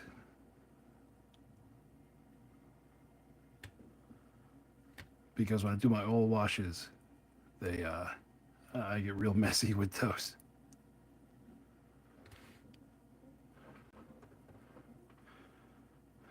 Yeah, long clippings and herbs. Yeah, that's a way to do it. That's the way to do it. The leaves around here are finally turning color, so I could just go out there and grab a handful and to save for whenever I do the my next pass at the wood elves.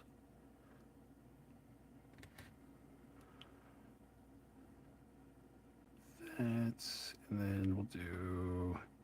Oh yeah, the big old basket down here. Whatever it is, I don't even. Yeah, the camera can't even pick that up. It's so deep in there.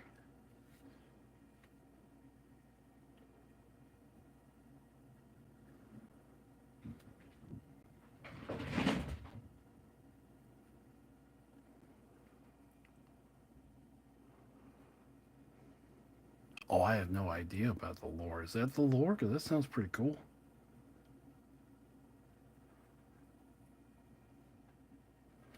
I'm I'm not up on the OPR lore as much as I should be running a OPR channel, OPR YouTube channel.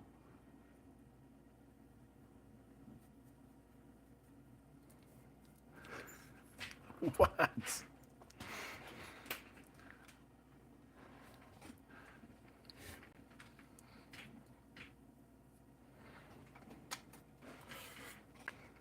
What? This is a live stream. Tell me about the lore.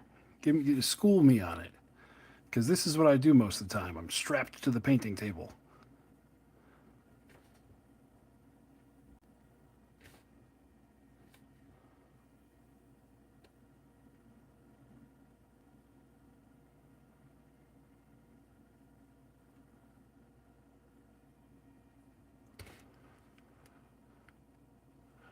Double cross.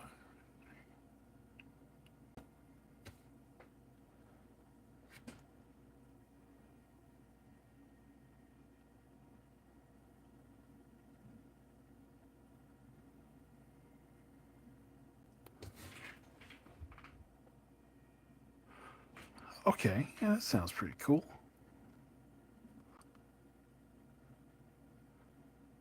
So they have something to do with the plague god. All right, so that answers my question. Because some of these, like this one here, has got swirling. I guess you could say swirling magic on there. So green is a good color to go for that. Again, that'll be done afterwards. It's going to be like a bright green. Oh, thanks, Steve. It's I good of you to be here.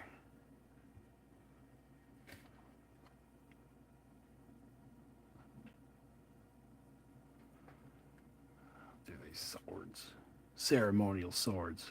Yeah, because nothing's big enough to hold them. Well, I mean, stuff is big enough to hold them, but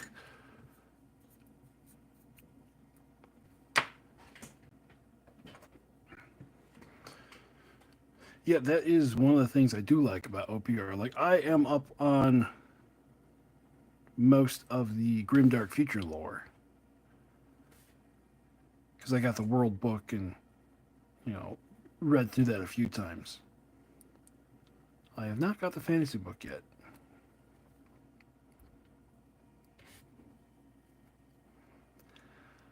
It's possible, Steve.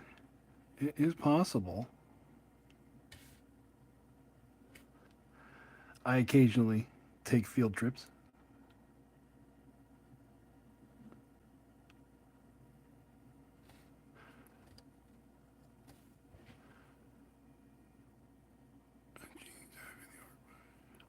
Okay. Okay, that sounds cool. Yeah, so I can head to your game store. You can see my legendarily bad dice rolls. I did go to a game store and played OPR, and it was I took Plague Demons. It was right after I did the Plague Demon episode, and it went so bad.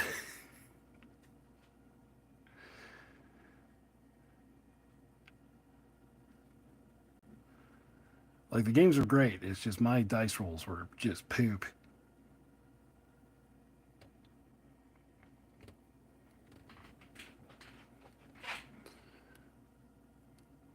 All right.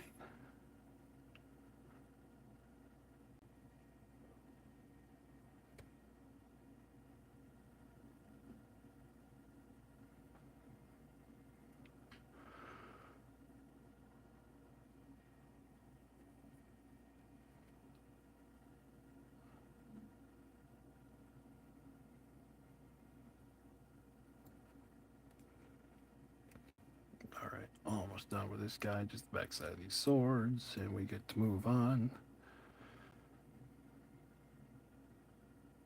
What's the lore for the duchies?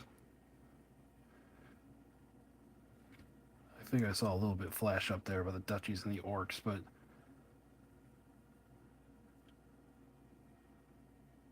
because I really like the duchies. I don't know. I could just like crossbows. Let's do this guy next. Focus. Thank you. Oh, they're lame. All right, never mind then.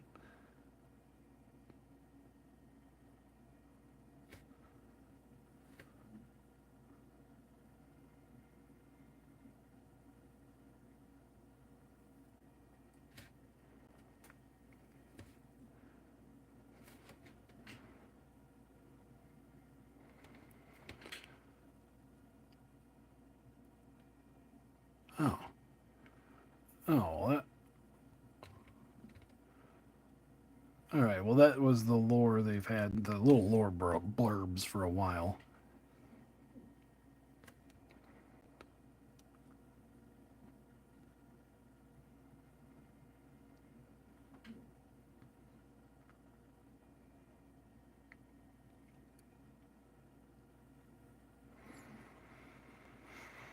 I remember when I did the duchies, it felt like it was a grimdark future army that was hiding in Age of Fantasy.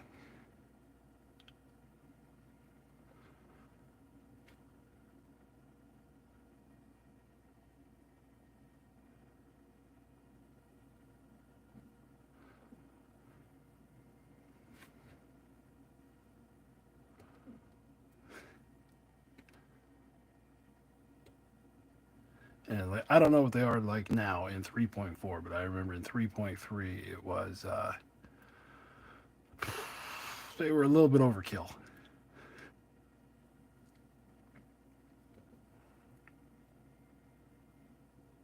But gorgeous models. I love the models.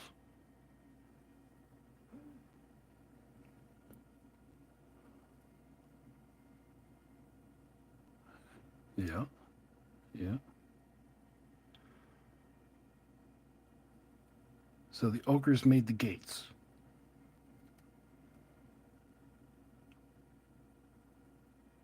Like the gates that traveled all the different realms. Or did they make them, or did they like break something that created them?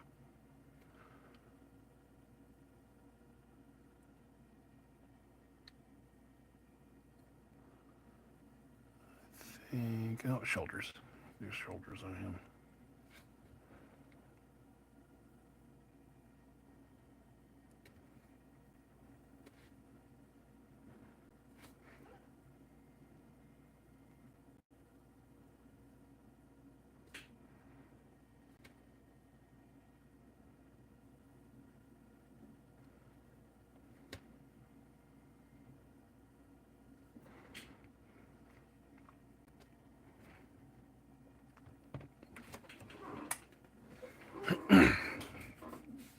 I do remember that the halflings hate the giants because that was something I was going to be putting into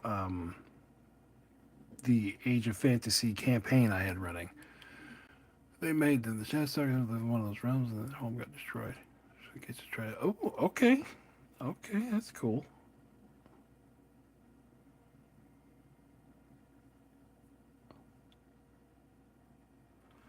Yeah, because when I did the Age of Fantasy campaign, when I get back to it, that setting will be back. We'll probably that's probably what I'll be doing for that. Just like seasons, where we'll do, you know, 3, 4, 5 games, get to a plot point, and then leave it on a cliffhanger. But the next part of that campaign is going to introduce some giants and halflings.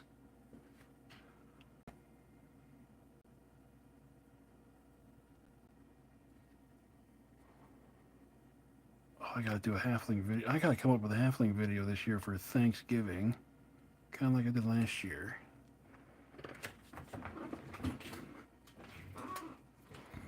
Not like the same video, but just something with halflings. I don't know. They'll be coded for November in my head. Oh, okay. So it's kind of a broad question, but Havoc. I feel so bad for this, but explain to me the different Havoc gods. Like I've got a general understanding. What's their deal? Hey Steve, thanks for becoming a member.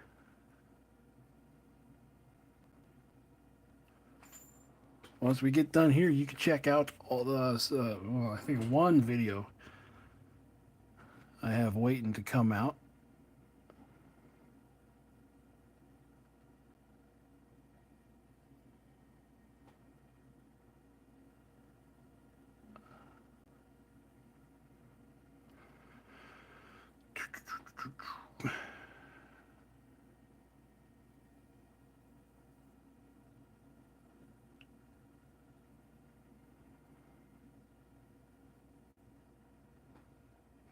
I like this. I get to paint, and you guys get to teach me the lore. 5 Eldritch Broach chart. Oh, okay. S Okay, I understand the concept.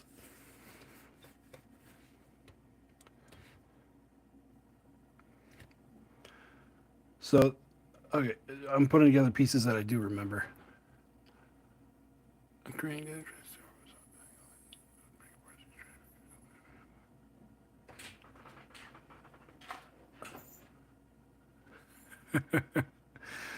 There you go, Rigger. Well deserved break. Okay, so I do remember some lore blurbs that I've picked up in the past. They thought they were immortal, and then one of them died. So all of a sudden, they realize that they are not immortal, and so they have to go through and cause havoc, their flavor of havoc, to keep themselves going. Okay, now I remember some of that.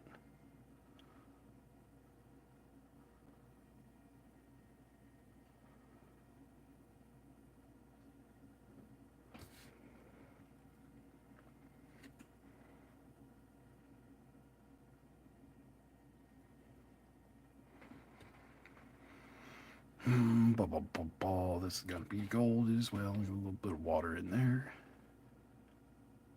Well, not gold, this bronze color.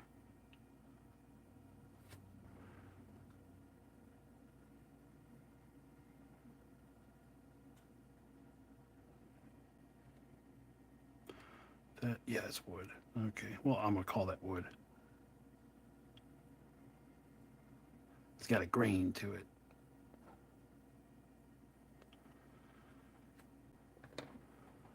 I just got to say thanks, guys, for sticking around and keeping me company while I'm here painting.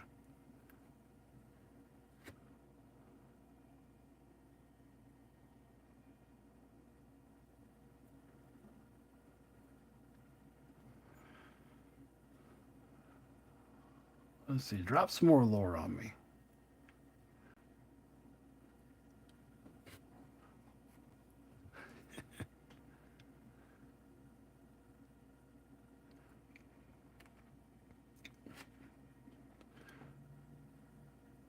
What's your what would you consider the coolest lore right now for Age of Fantasy or Grimdark Future?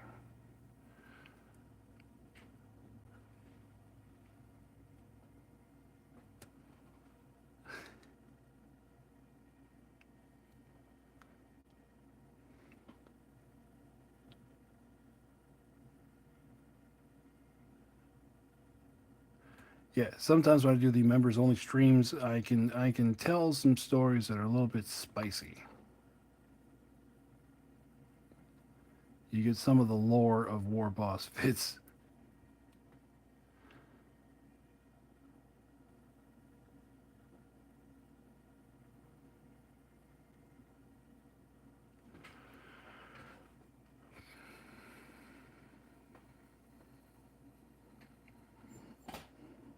Okay.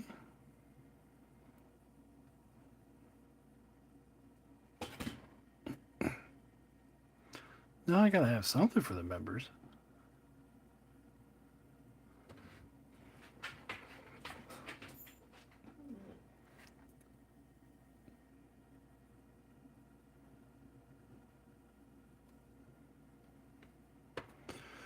Well, yeah. Well, this is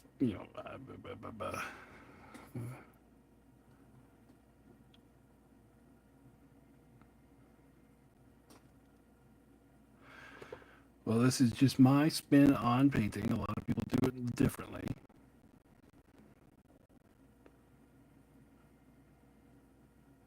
But that's the fun, is figuring out what works for you. Okay, the Blessed Sisters. Let me see. What do I remember? Oh, my brain is so full of lore from 30 years of wargaming.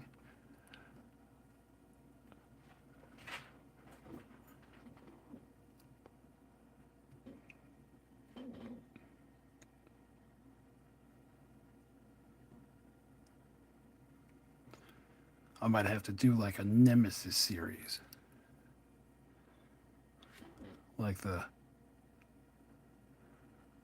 Robot Legion versus the High Elf fleets and the Dwarfs. Was it Dwarfs and the Orcs?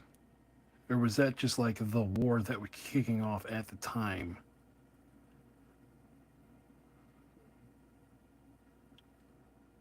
Yeah, it was the Dwarfs and the Orcs. That's why the whole that's why the Dwarfs broke the galaxy.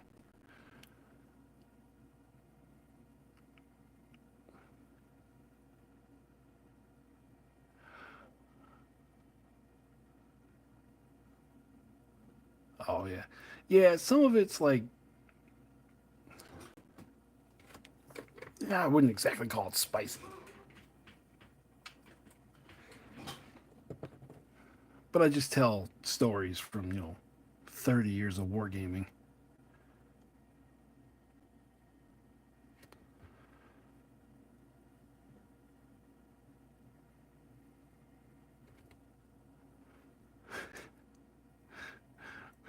You've dug too deep.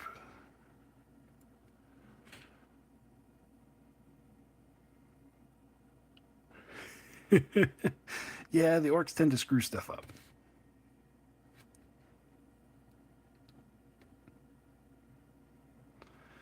but they're green, so that makes up for it.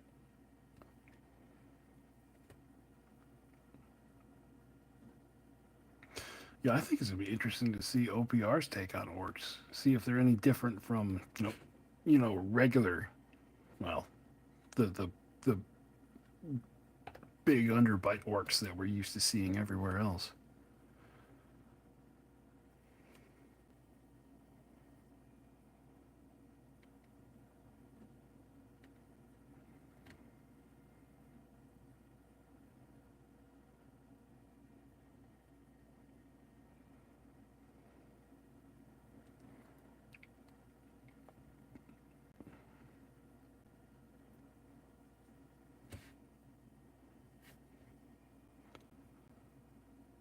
So yeah, Steve, back to painting. This is my style of painting relies heavily on the models themselves. Oop, I'm completely off screen. Being detailed. So I let the speed paints or the contrast paints go down into all the recesses, and then I accentuate that with washes, and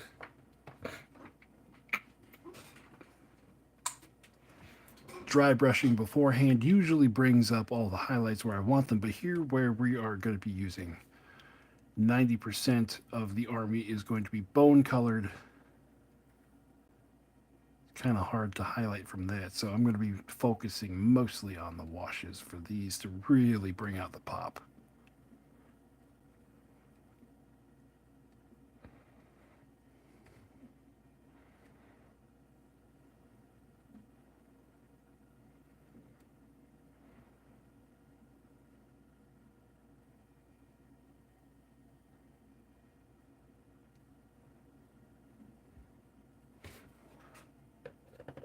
Okay, back to the cavalry.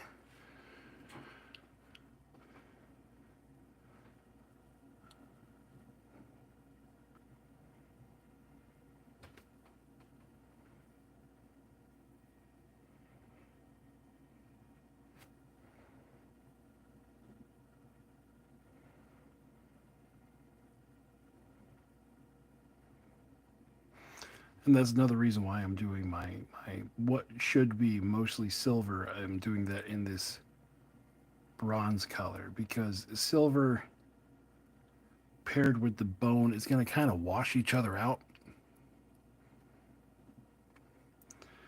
So what this is going to do is it gives the well, first off, it puts the metallic on there, so it's going to have a shine to it, and then it will end up being a darker color than the bone. And then when I do the oil wash, it's going to coat everything.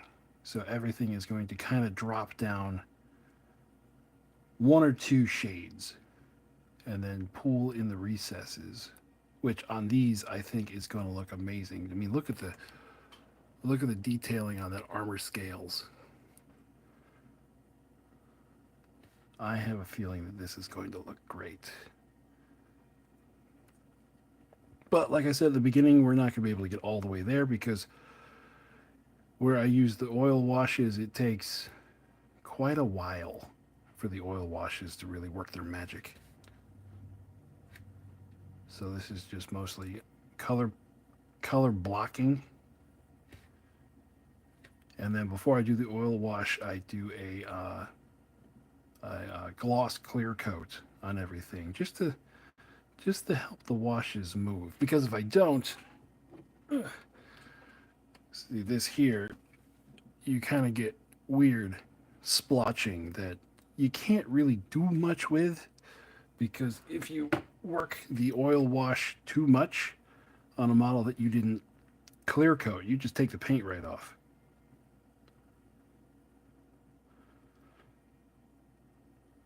So we are going to avoid that here.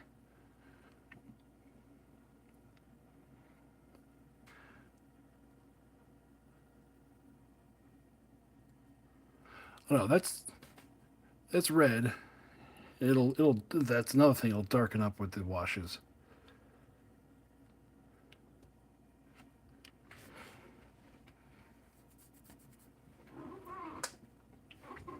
Yeah, that stuff is great.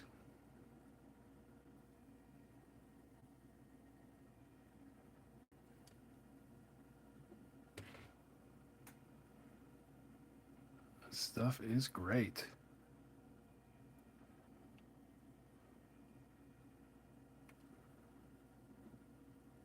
Okay, and down the arm.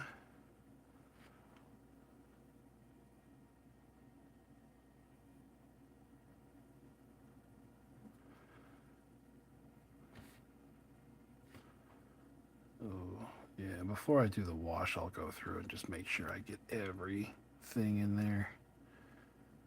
Like finish up some of the banding there.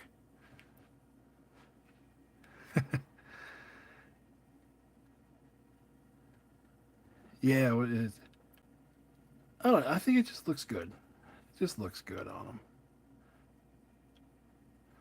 When I was doing the mummified undead, like towards the beginning of stuff, when I did the mummified undead, I was really torn on that one. I was like, I want it to be silver. Silver would look better, but they're Egyptian, so it would have to be bronze. So I did a bronze, and it came out pretty good too.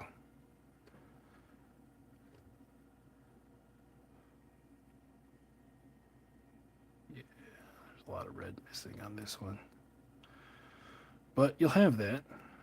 You do the whole army at once.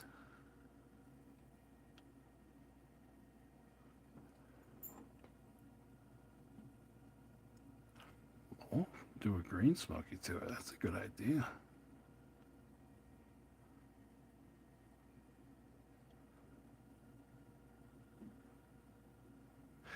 Yeah, I also I like playing with the different wash colors, and where I do the oils, I can do oil paint color wash.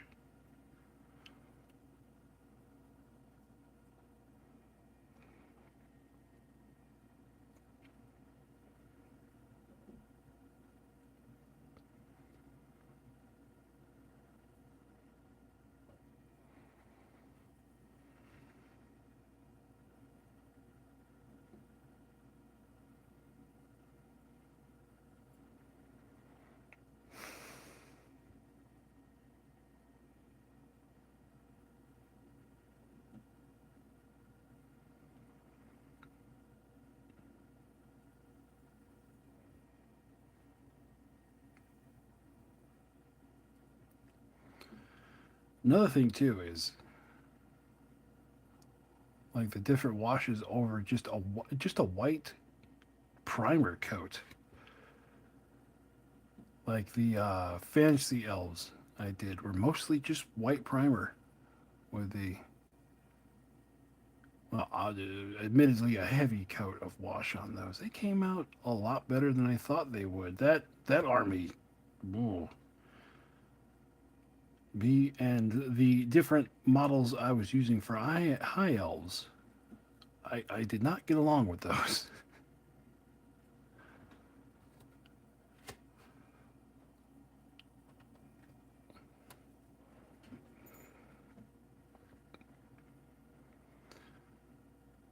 So just finding stuff out on accident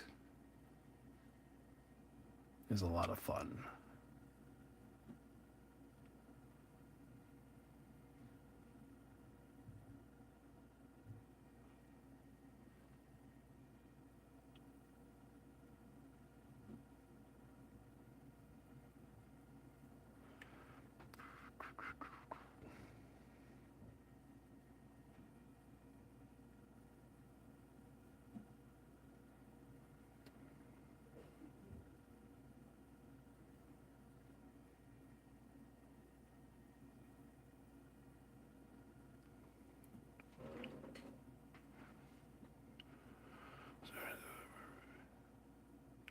Oh, cool.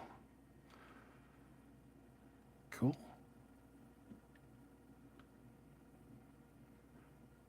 Now, instead of a zenithal, what I like doing is just dry brushing. And for that, let me give you a pointer. With your dry brushing stuff, just the cheapest stuff, the cheap stuff works great. And then what you want to get is makeup brushes. Some long, soft bristles do amazing dry brush work. At least when you're going through and like dry brushing a whole army, if you want to do the slap chop method. And you can get a dozen of those for like $5.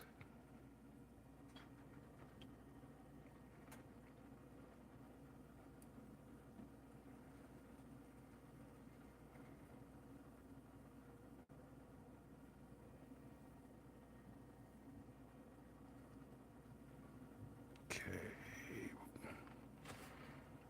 Yeah.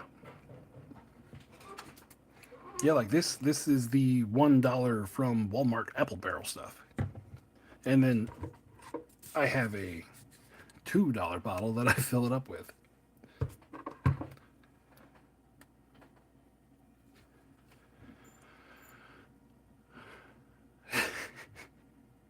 Yeah, you can. I try not to. I get yelled at for stuff like that.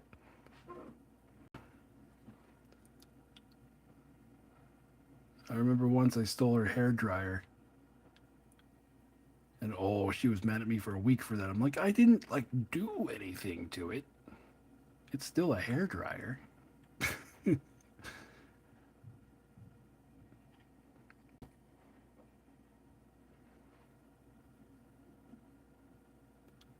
Oh yeah, if I'm doing terrain, there's no way I'm gonna use like model paint on terrain. That's overkill.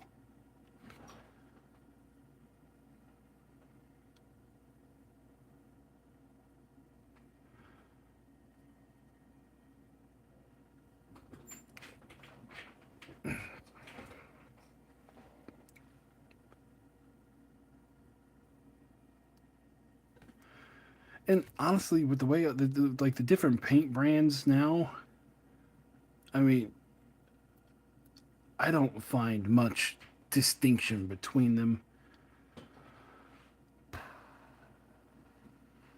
Like there's some that have more variety, but that's really about it.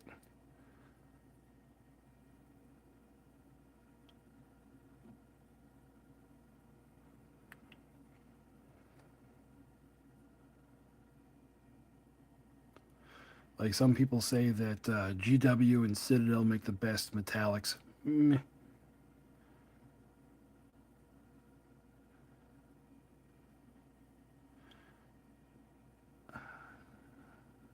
Some people say that model Couleur make the best greens. Meh. It's not really that much to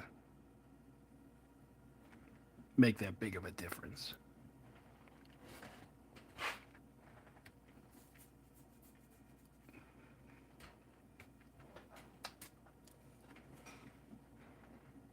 Folk art metallics.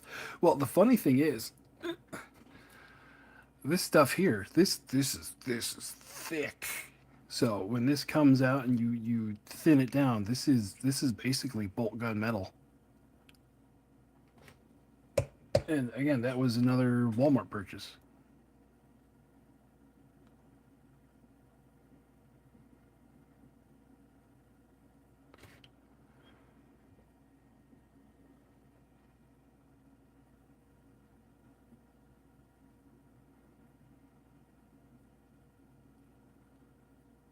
So once you like get into painting, you'll find your own things.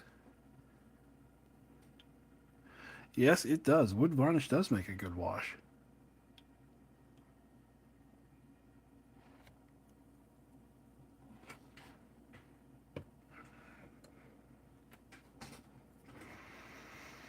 Okay, last one for this color. We're on 2 hours, about an hour per color, so we're doing okay. And these were the big colors too.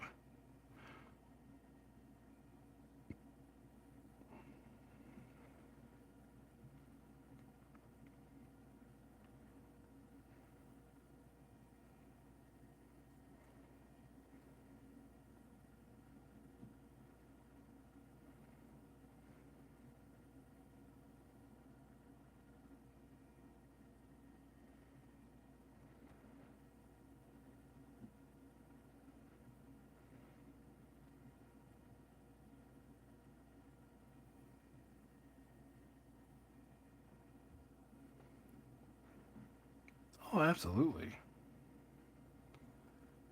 Absolutely. I will, if I know what I'm talking about, I will try to give advice. And then sometimes, if I don't know what I'm talking about, I will try,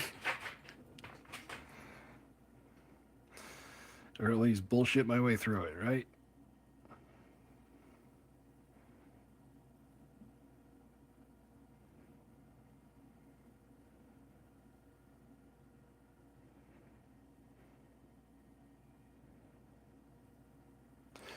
Yeah, I'm loving the army painter stuff. Just not only their speed paints, but I have other lots of assorted colors. I got a bin Where is it? Oh, it's buried. I got a bin of like 100 different oddball paint colors that I've picked up over the years.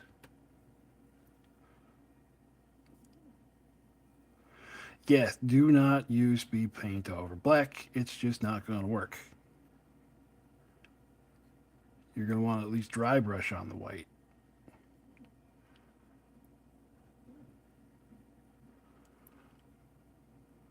Oh, see, I never used the war paint line, so I wouldn't know.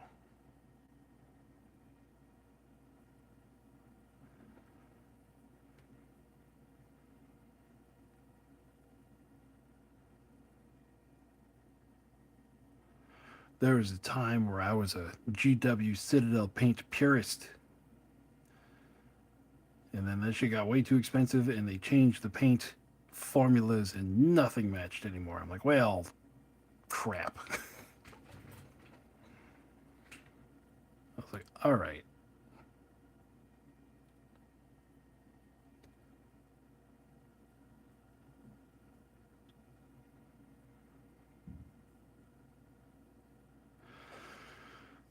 Okay, color number 2 is done.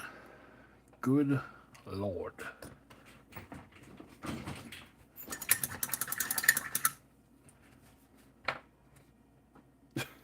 My palette stuck to the table. There we go.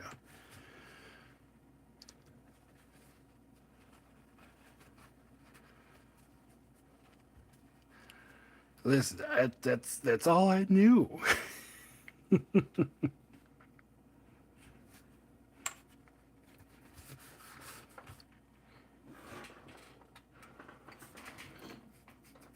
See, I tend to prime just with gray mostly nowadays, but these again, they're all bone, so that's an exception here. All right, next, let's do some shoulder pads. Again, it's going to be metallic. We're going to go again with this. Start with that, and then I want it like a dark brown, so I am going to add not dark wood. Where's satchel brown? There it is, satchel brown.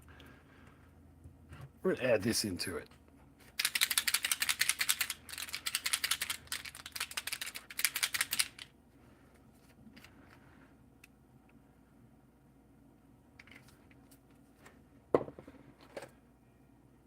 Add a little bit of water.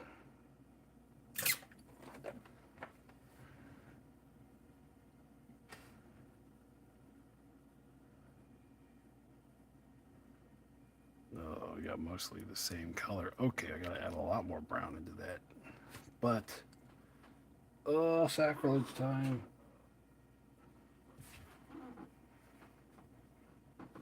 Pour about half that paint out to make room. Where'd it go? There it is. Let's do the dark wood.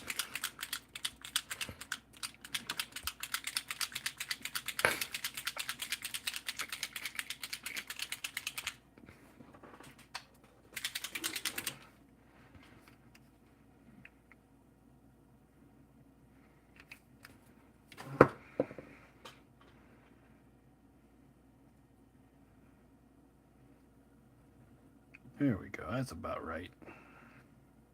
Maybe, I don't know. I'm talking about my butt. I'm talking out my butt.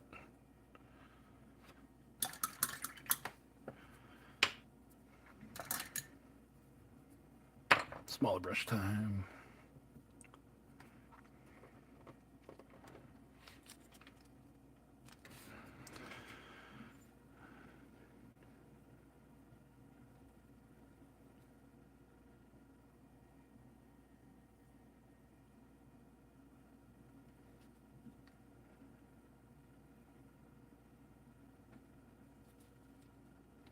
All right, now we're going to be going a little faster.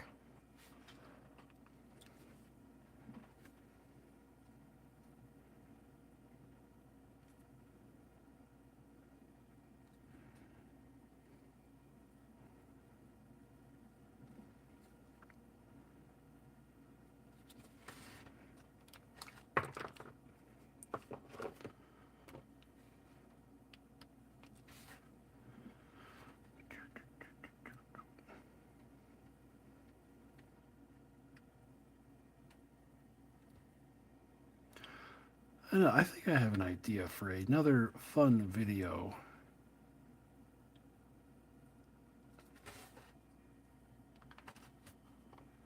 I've got enough cavalry now. I think I'm going to do a jousting episode. Or episode video. Maybe bring in Sir Simp the Maidenless.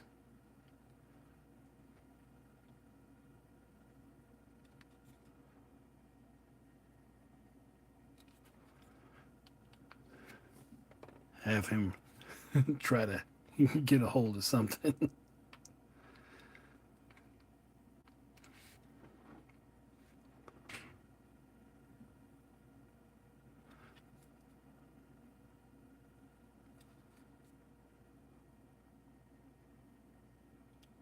Just have to figure out how it works.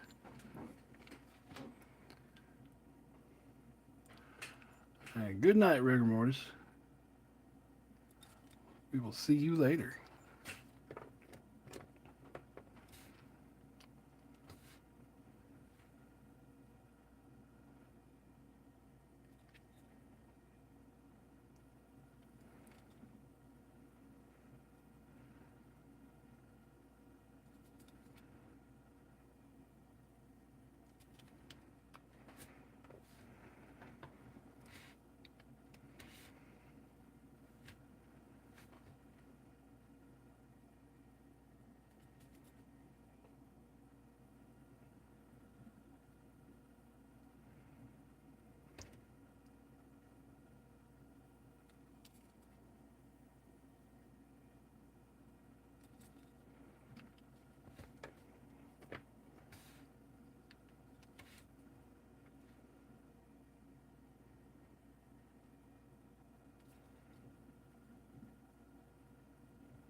Yep. It's something I like to. Something I like that I can do when I'm doing all these different armies is I can make everything look different, and I can like bounce back and forth between genres and colors, and never let it get boring. Okay, water break.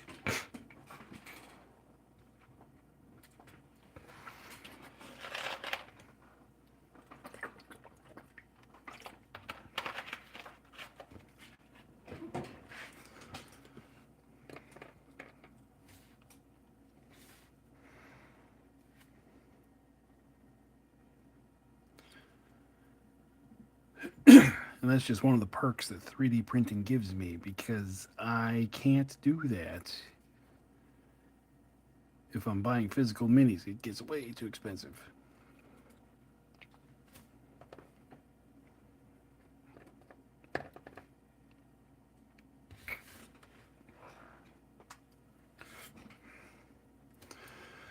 Yup.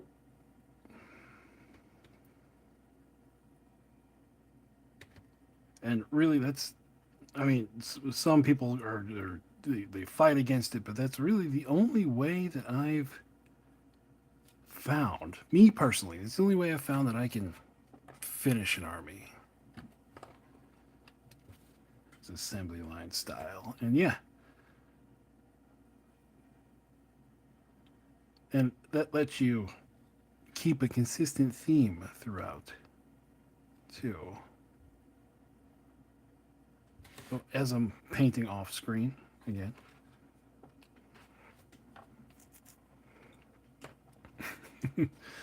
I still don't get this YouTube thing. Yes, that is another thing. I love about the painting minis too is that I can do this normally if I'm doing this on my own. My mind is shut off. All the noise goes away. It's just me and the paint.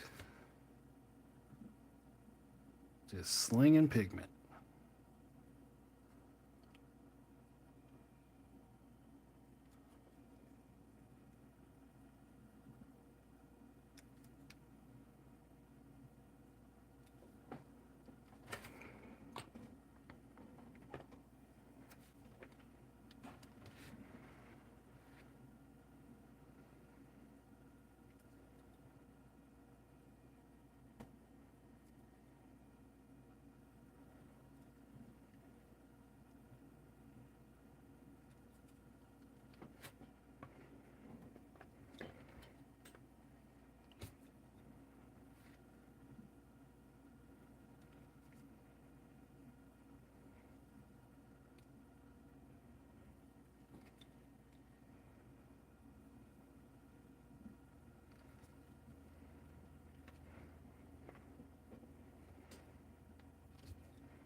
Oop, oop, there we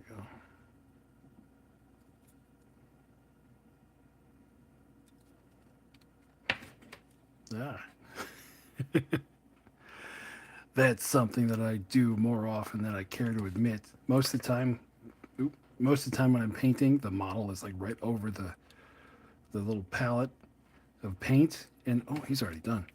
And I have dropped more models than I care to mention right into my paint palette. Then it's 20 minutes of me going ooh ooh ooh as I'm trying to clear off wet paint.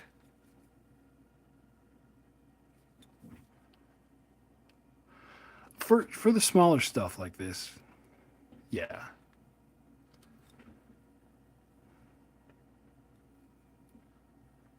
it just lets me keep them a little bit steadier and lets me work on the whole model at once.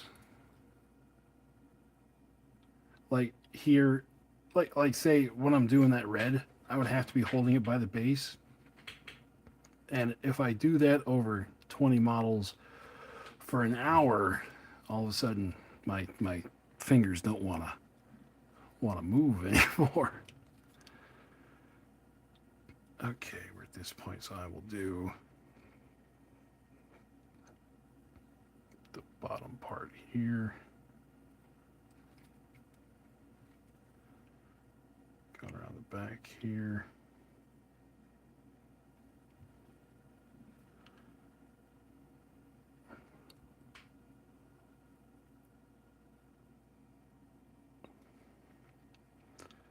Yeah, these are the older Games Workshop ones. You don't need to get Games Workshop ones. They are just they're just expensive. That's all they are. Like these were like $15 a piece, and I ended up getting like 10 of them when I had a store when my local game store here went out of business. So I got them for a discount, and I only got two of them that have survived up till now.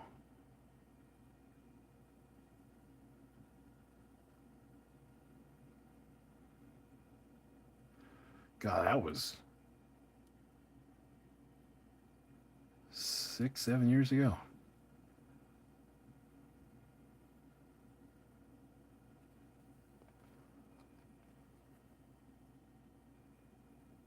Haven't had a I hadn't we haven't had a game store like in this town since.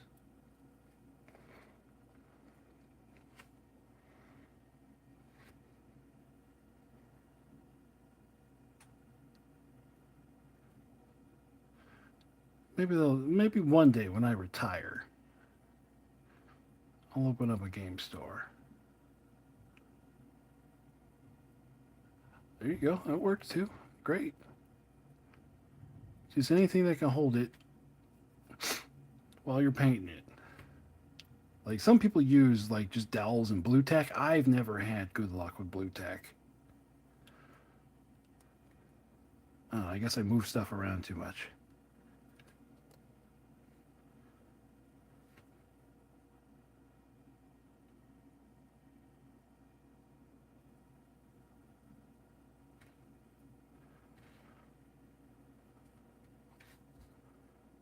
Make sure we get it in there. There we go.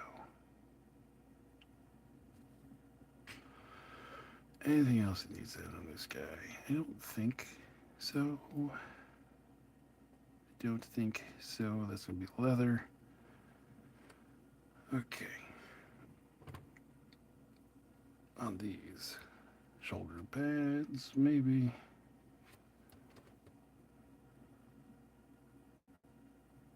Yeah, we'll just do these. And we'll do all the armbands with this. Cover up my little red whoops there.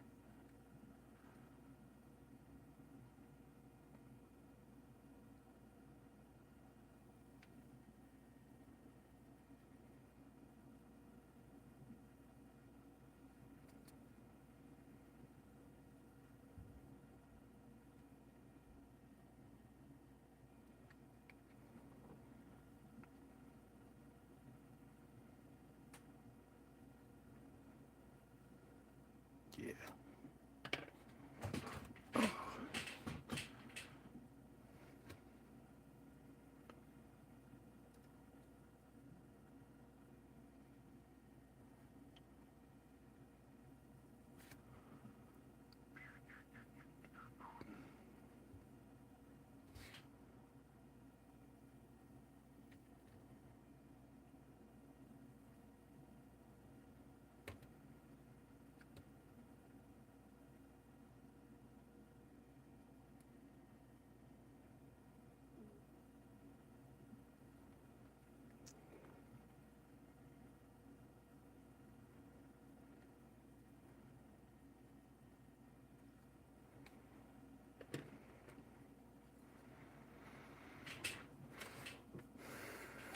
Do a little dance. Oh, I've been sitting here slow. My butt's starting to hurt. No, not yet. Not yet. I do somewhere. I have one of those things you strap on your head. It's got magnifying glasses and a light. I use that for like a couple of weeks, and then it just started to feel redundant, really. But yeah, that's what I heard. A lot of my friends, they say once you hit 40, it's like a switch. Your your eyeball's gonna turn off. And I am 39, so I'm like, I got 1 year left.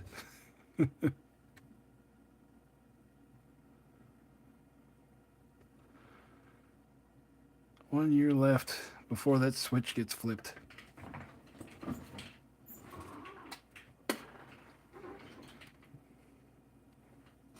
Yeah, that's when my factory warranty falls off.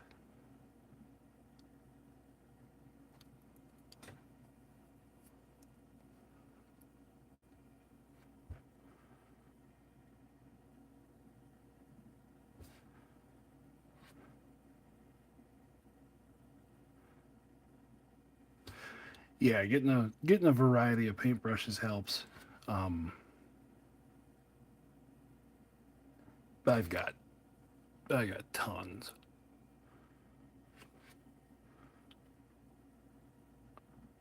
I've got tons of brushes. Some of them I've had for forever. And then yeah, I'll do the scroll cases in this color. This might be a bad idea, but whatever. Live dangerously.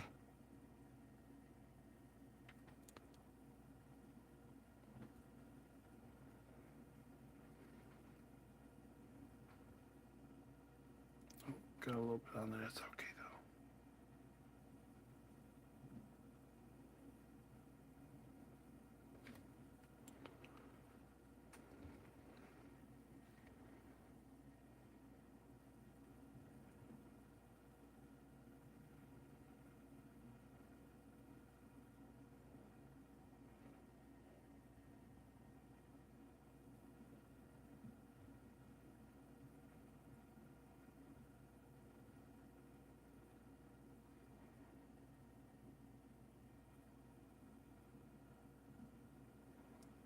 Yeah, I got glasses I'm supposed to wear, but I have like the opposite um, problem. It's hard for me to things get blurry far away. So these no glasses yet.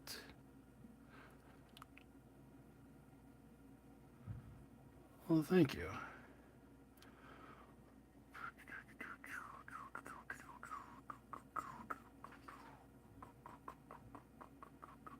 Here we go. All right, I think the rest of this is just all bone. Well, I got the chains in the back. There's always more colors to throw in there. And then these guys again.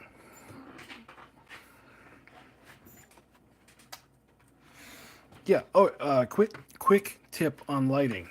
For what I have here, it is a LED strip that is just stapled to the underside of that cabinet up there. Years of painting by single light bulbs hurt. And then I came up with that.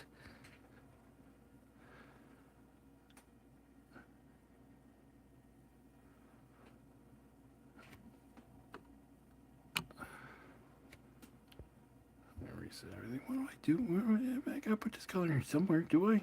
Don't I? Do I? No, I don't. Okay.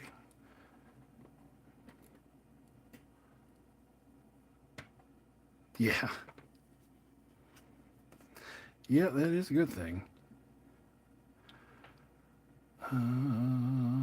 These guys too. Okay, so they're all set. They don't have shoulder pads. I don't need that brownish color there. These guys, though, ooh, cavalry.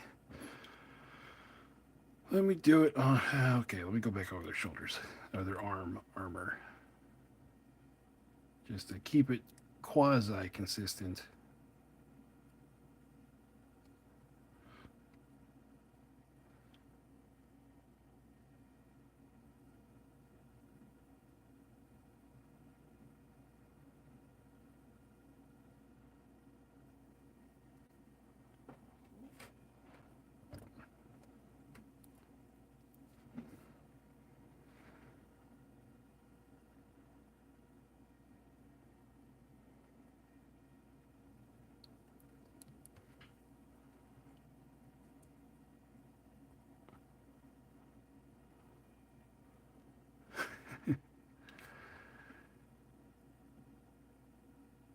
Yeah, I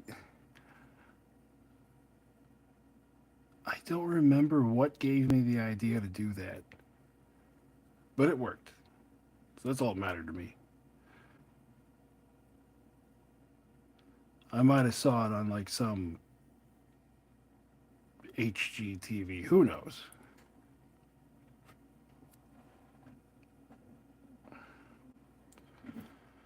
Oh, I never painted his helmet. Okay, well, that's fine.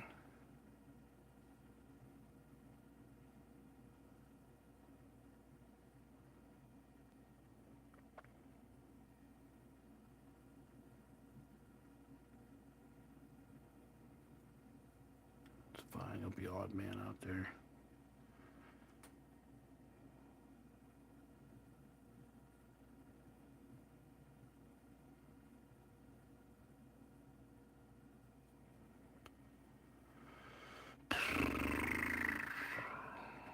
Almost there.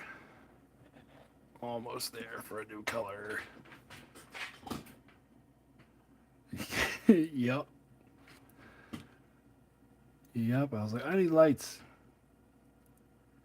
And I think over here I got like 2 plugs total.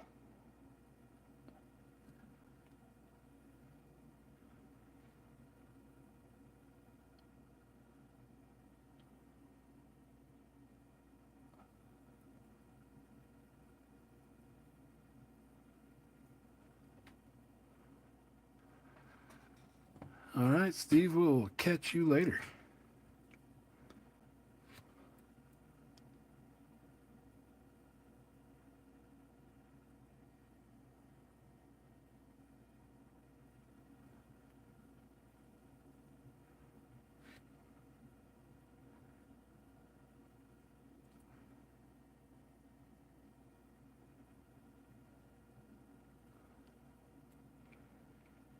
Yeah, it's that time of night. I think I might be catching.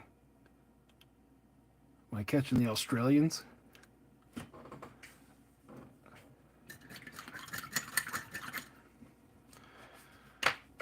Oh, what do I need to start finishing some of these? I need the butt flap leathers.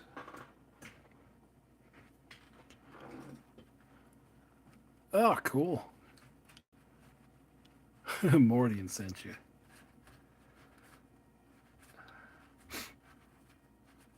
Yeah, I'll have his channel droning in the background sometimes while I'm painting too.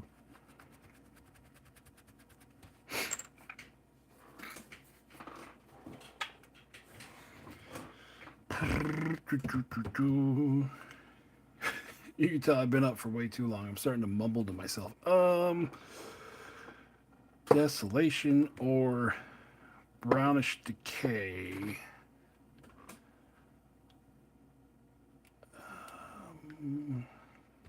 This one kind of has a green tint to it. Well, they both kind of have good. This has more green in it. Let me do it. Okay, I don't normally do this, but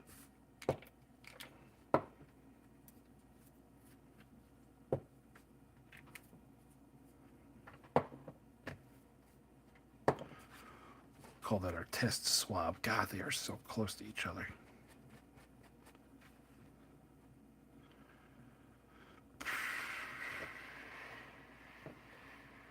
Brownish decay wins. I get the other palette out.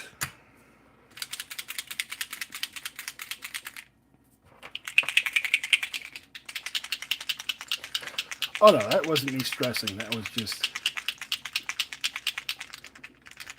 decision time. Okay, let's rule some stuff out. Okay, so these, all that is left for them is the chest plate armor, and then I'm gonna do a little bit of a strong tone just to the triangle on their head, just so that when I do the ink washes or the oil wash, it's gonna come out different, and then all the magic I'm gonna do afterwards, because I'm gonna have that be like the bright color. So these are actually sitting out this color. 2, 3. That guy's sitting out this color. So we got 2, 3. This guy's sitting out this color. So we got the infantry, we got Chungus, we got the Burbs, and those guys. All right.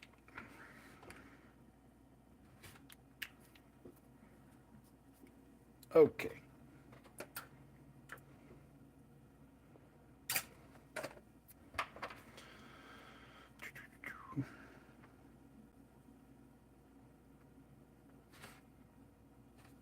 Let's start over here because these guys, this is the only color they need, and then they are done for this until we get to washes.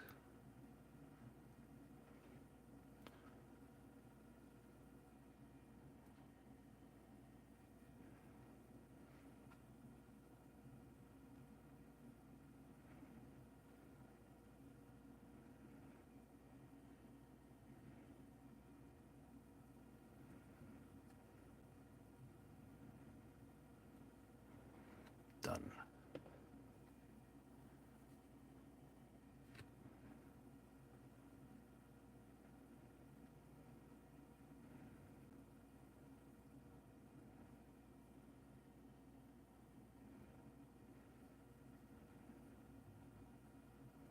Done.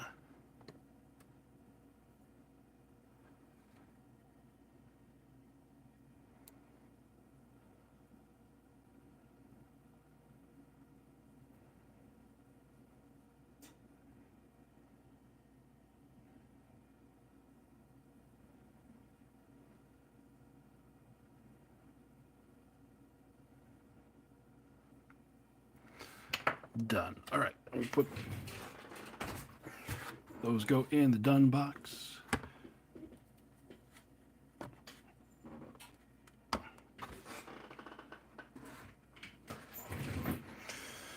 Okay, let's do the infantry next. Otherwise, I will bitch and moan.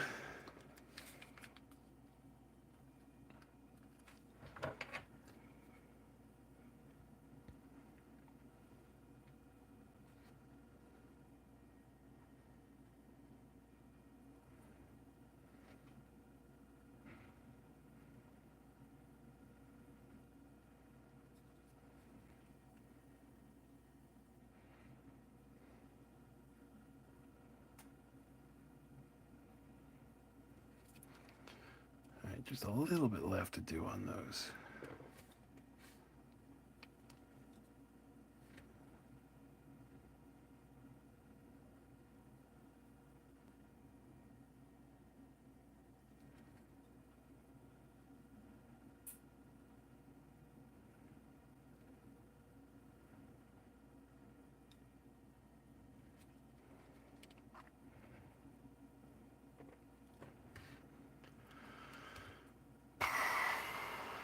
So what are you guys working on out there?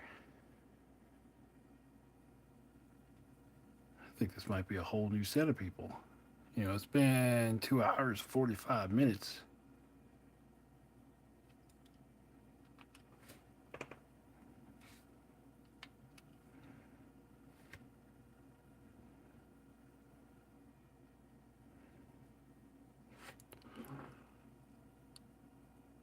Okay.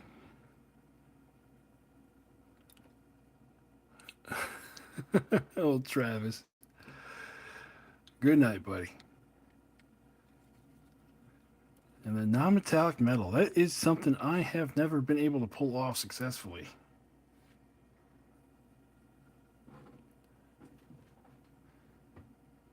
Awesome. Awesome.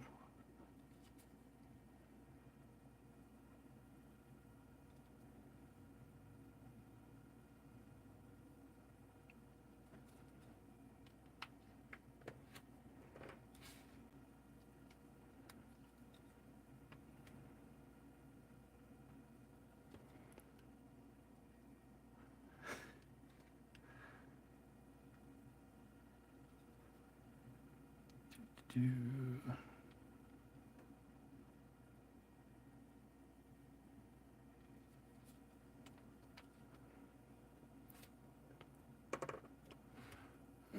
Could be.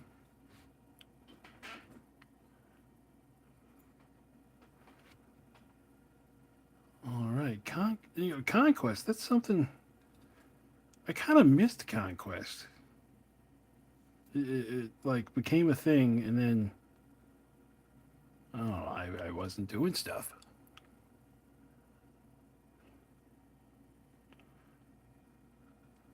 There you go. It's not a pile of shame. It's a pile of potential.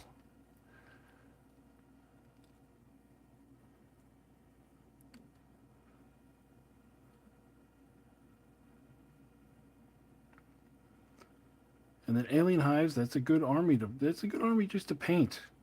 They are pretty cool looking.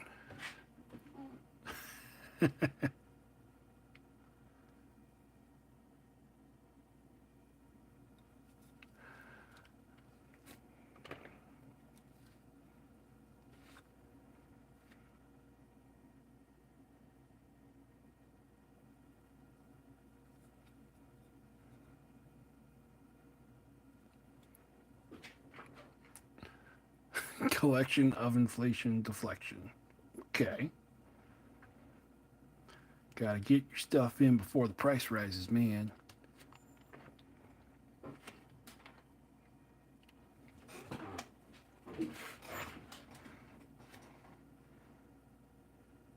Oh, I see something. There are some supports that I missed in there.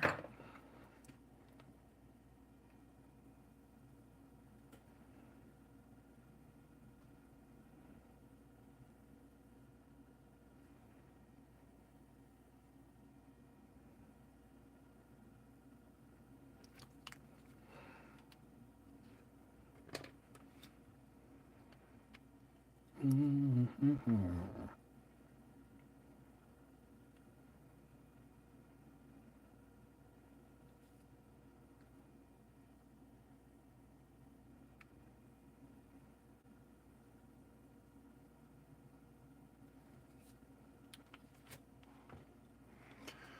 All right, we're getting there.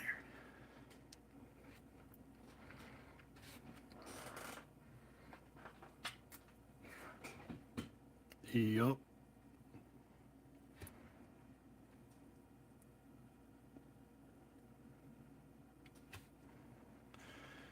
Yup, the price of stuff never goes down.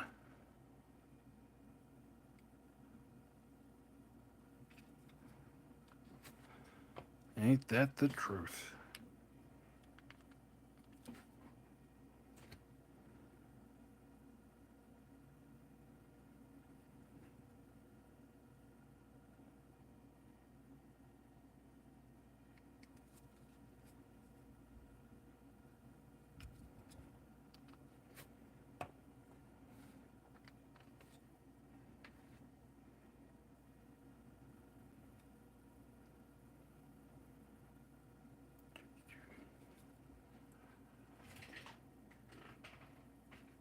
Yup.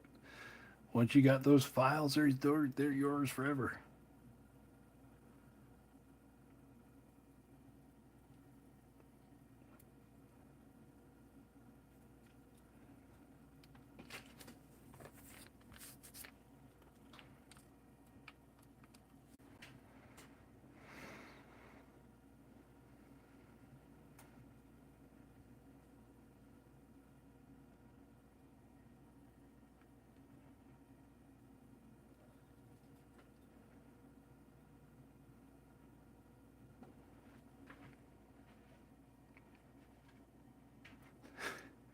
Yeah. Yep. Yep. If one day, for some reason, that army list just disappears, you can still use the models, unlike some other places. Or you could just make the army yourself, unlike other places. I remember, God, my voice is starting to crack. I remember back, oh, was it fourth edition in 40K, where they had what was the third edition? The vehicle and the hero creation rules. God, it feels like that was a different world of GW.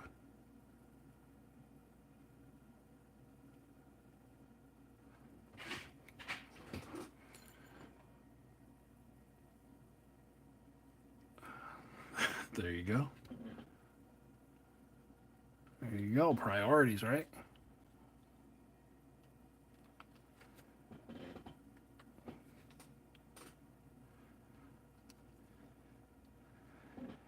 Yeah, back when creativity was encouraged.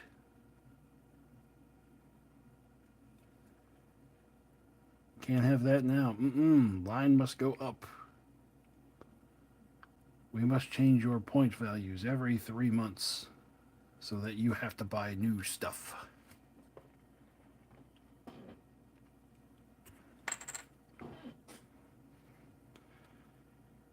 Built a 2,000 point army. We changed it.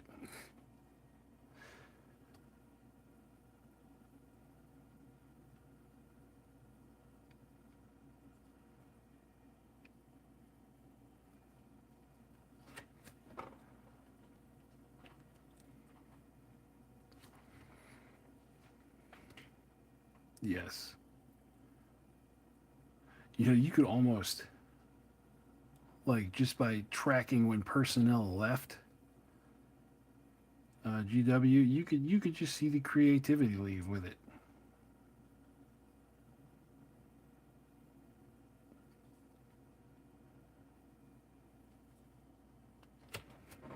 Okay, that's done. This guy, does this guy need it? I did his butt flap red, but he has some straps and stuff. Uh, I'm, yeah, let's do these little straps this color. Little dangly bits. We'll do that one in there. And the rest are going to be just the hardened leather color. And you know what?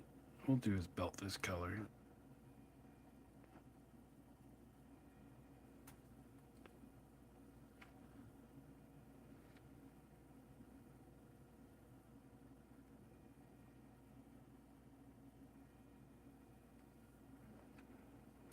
There we go. Color's on it. That's all that matters. All right, time for the Burt.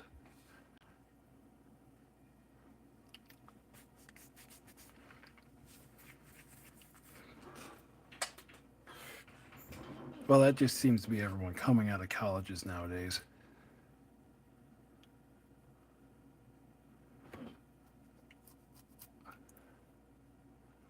Oh no, you don't chat too much. No, no, no.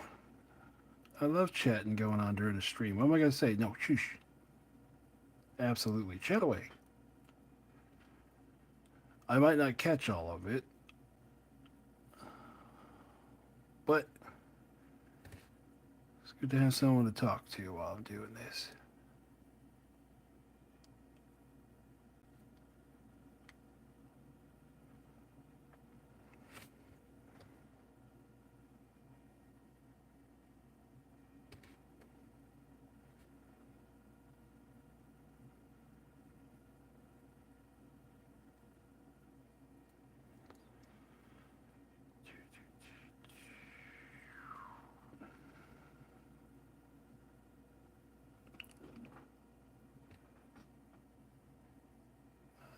Yeah, I'll do some of that.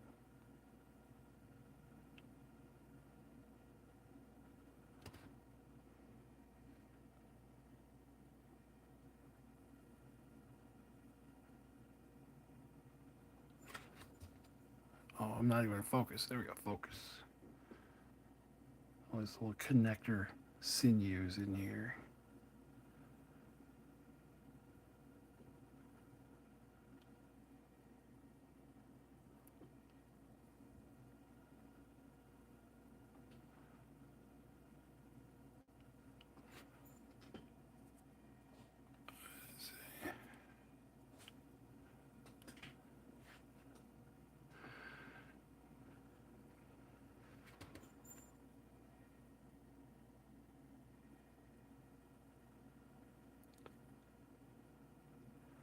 Yeah, I saw a couple of those interviews.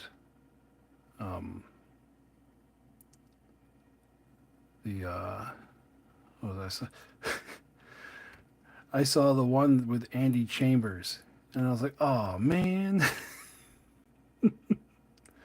I loved everything he's saying, but I was like, ah, dude, you look like you got old. And I'm like, wait a minute, I got old too.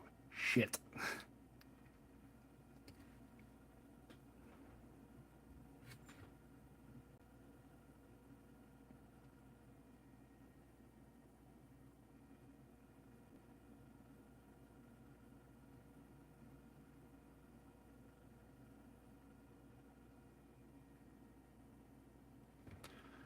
And there was the one with John Blanche. I watched all of that one.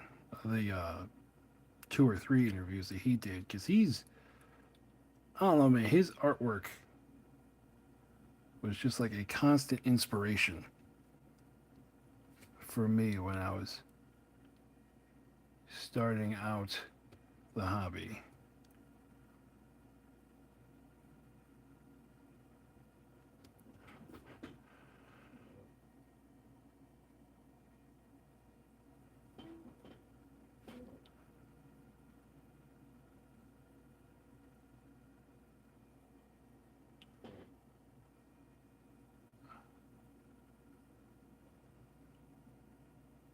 I do a membership recruit. Membership. Membership recruitment for what?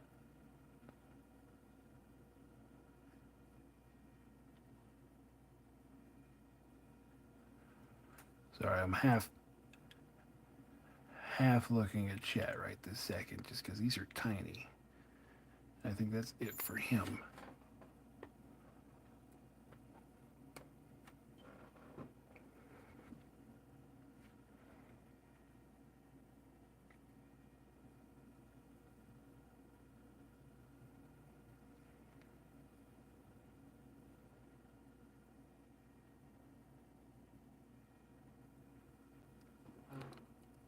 Oh, for this channel? Okay.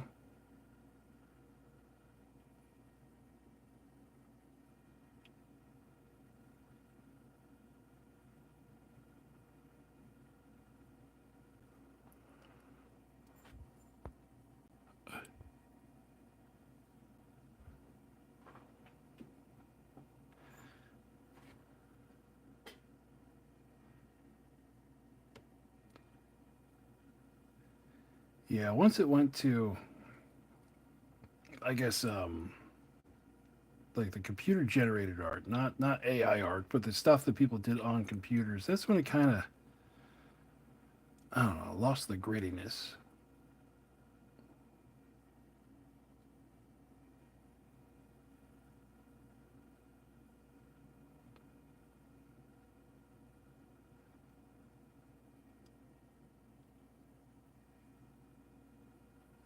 Just something that new 40K lost.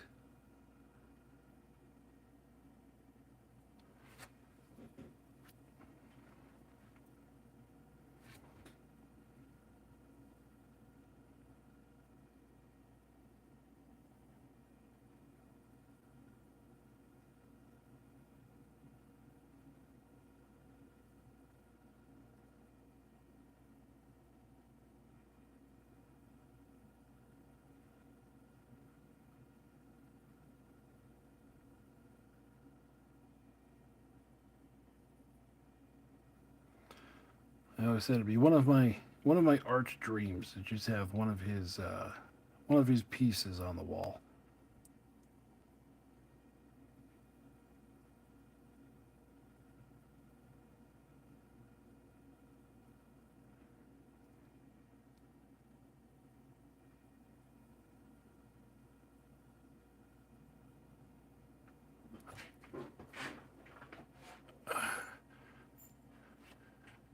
Yeah, yeah, but yeah, exactly. When the grittiness left,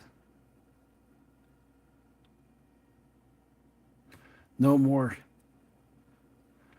Imperial Guard massed battle scenes with tanks all the way up one side of a mountain, all the way down to troops getting their faces blown off.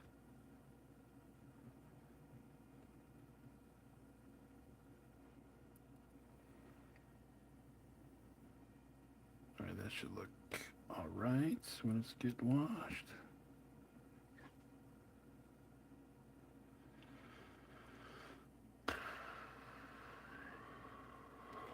Okay. Where's the first one? Okay, that was done. This one's next.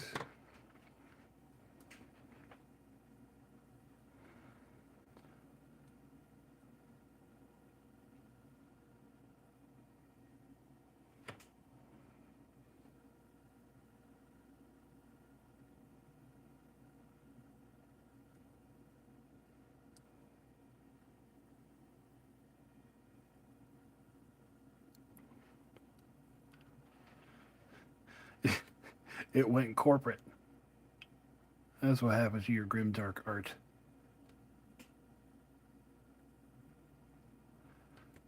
All of a sudden, now it's made by committee.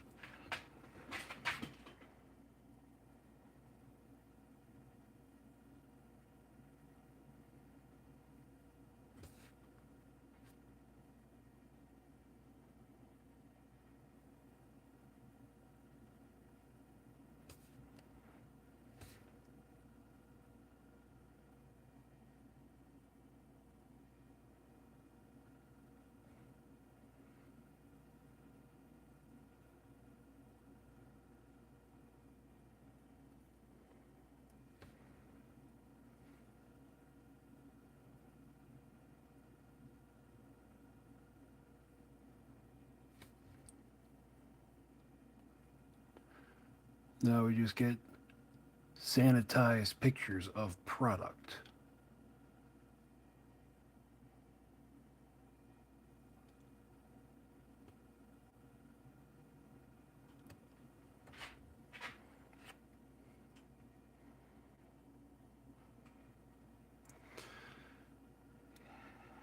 Yeah, like look what happened to Star Wars. I was a huge Star Wars fan.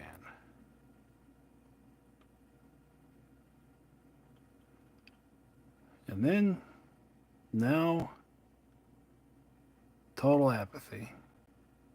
I could not care less.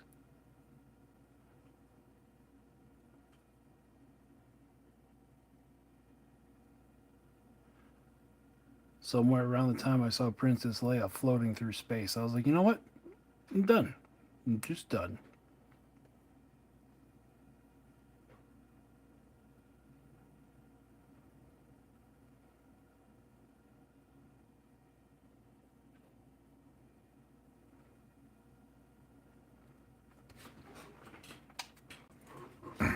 Like when the new movies came out, I watched the first one in the theater. I was like, yay! Yeah.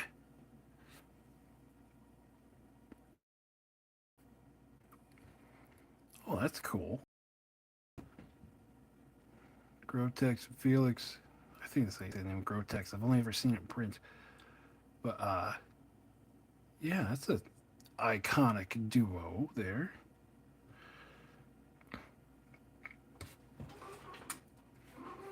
But yeah, with Star Wars, I watched the first movie in the theater, and then the second one, I pirated the second one. I watched it with Chinese subtitles. I'm like, ah, whatever. And then happy I did because I never even saw the third one. I ran out of I ran out of shits to give.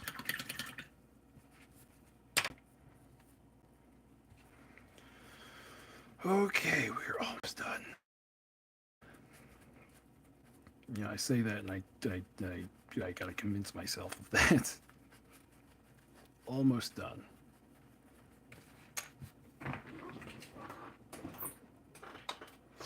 Damn it! I forgot the cavalry. Okay, going back to that color.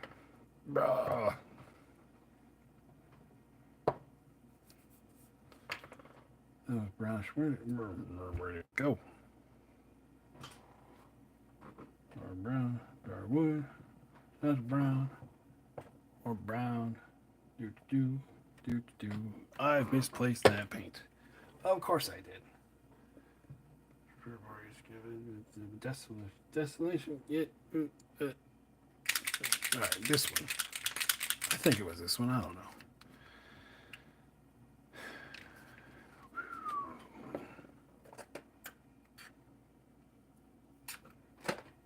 All right, Calvary, come here.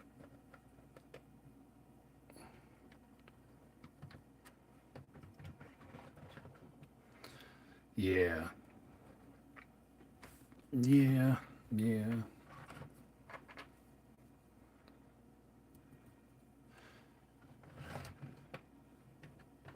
Yeah. After episode 7, it was just pirated the movie once, and then after that, I was like, yeah, I'm done. I'm out.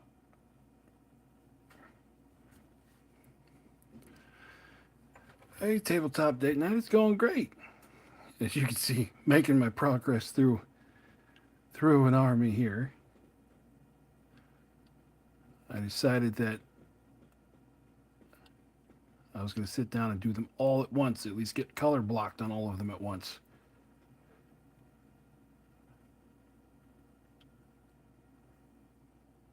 Because that sounded like a good time.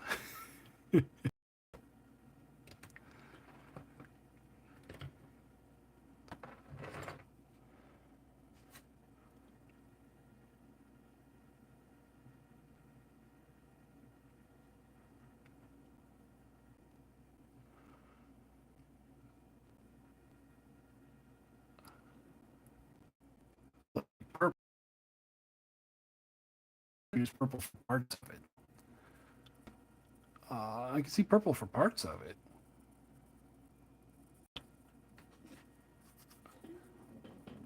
Oh yeah, fun time. Fun time. These are going to be done, and I have a game to record with these on Saturday. Well, technically tomorrow. So,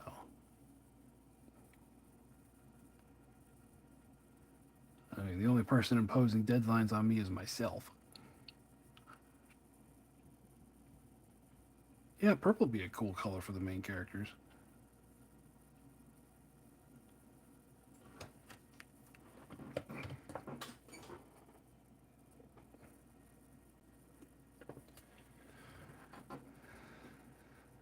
Even though it seems counterintuitive, like on some undead models, it's always good to have color splotches. So, for purple, let's see. Okay, I'm gonna run through my color ideas here. This is how I come up with colors. Do I want to have the opposite color on the model as well? Something to throw it off, to like something to break the model up completely. So for that, so for purple, it would be orange is on the opposite side of the color wheel.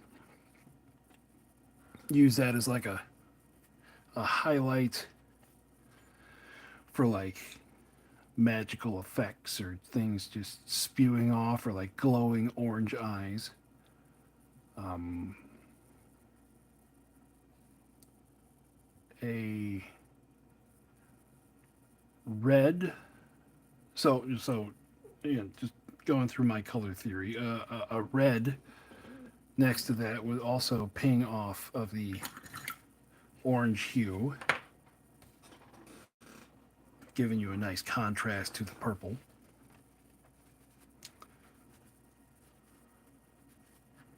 Yeah, Troll Slayer orange would be good. Well, let's see here. I have.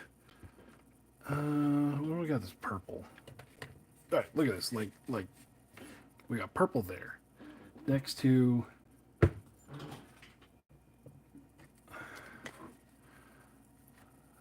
Like you see how those two just bang off of each other. So if you were gonna have like purple armor parts or purple parts of the model, and then any orange you put on there is just going to absolutely pop next to that. Or even if you didn't want to do orange, if you want to do yellow, it's gonna pop as well. And then a little less poppy, but a red next to that also pops. As I'm completely out of focus. So if you want to have something on a model that just bang, pop of color, just look for the opposite side of the color wheel.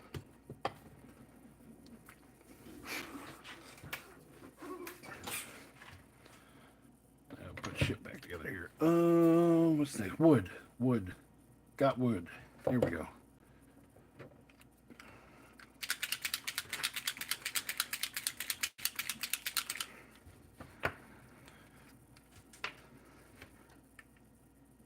Oh, this is going to be like a bleached wood.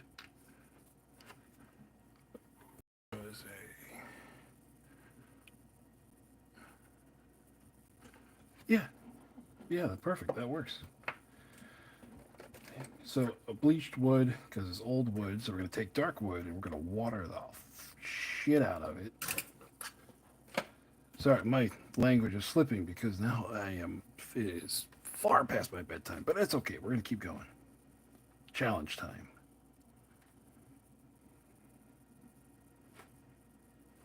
All right, let's water down enough. So let's get demonetized. Oh.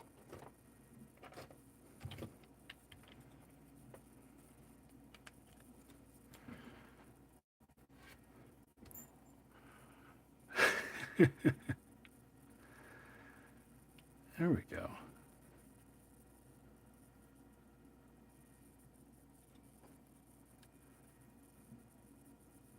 Oh, sometimes if I some of the stuff that I edit out of the videos, some of the jokes we throw at the table, oof, instantly demonetized.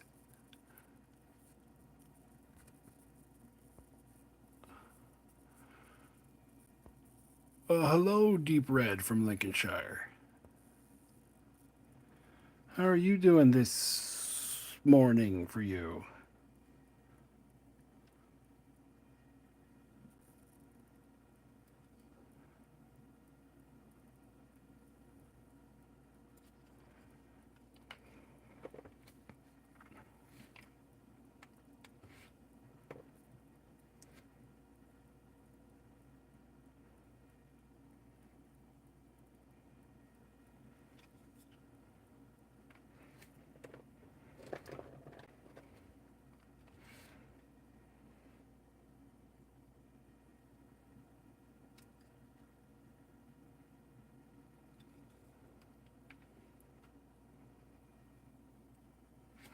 Timmy Two Clamps?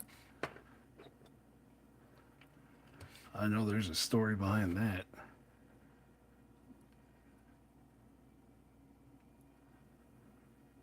Oh, well. I guess have fun at work.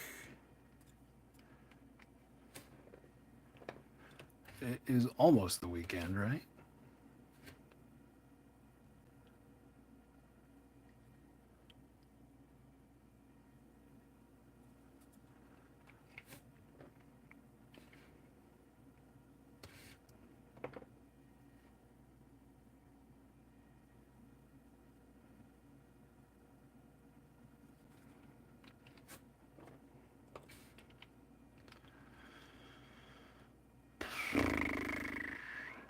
Let's see. I got. That's right. Oh, well, today's Friday. Ooh, I lost a day. I thought today was going to be Saturday. Oh, it's already Oh, that's right.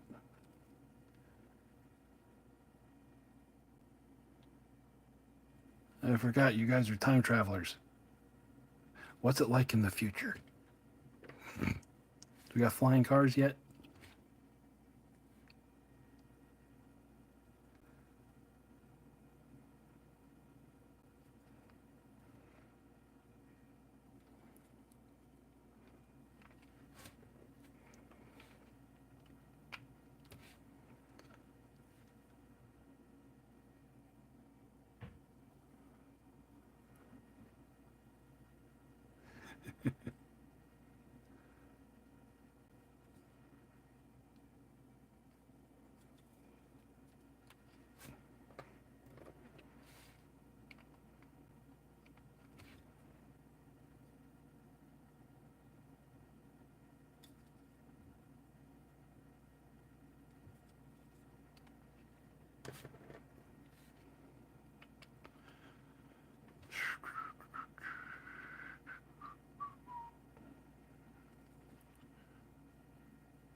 Yeah, when the paint just flows, those are the times we live for. When everything else just goes quiet.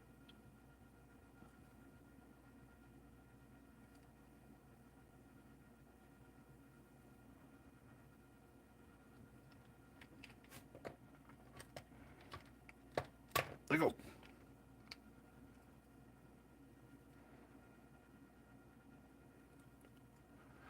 Uh-oh, question time. My brain needs to work. What's up?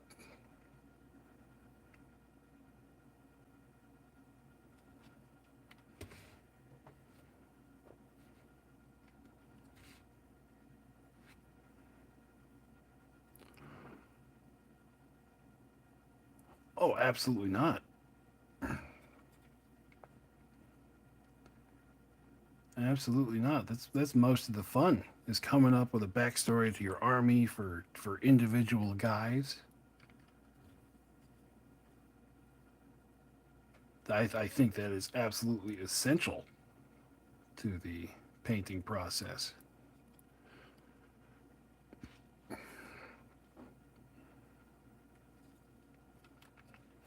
So see, that's great.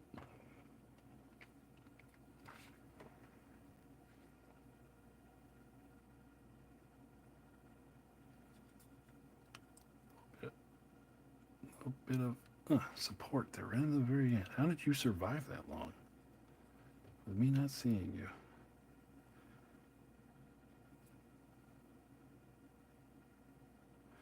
But yeah, backstories for individual troops. Oh yeah, absolutely.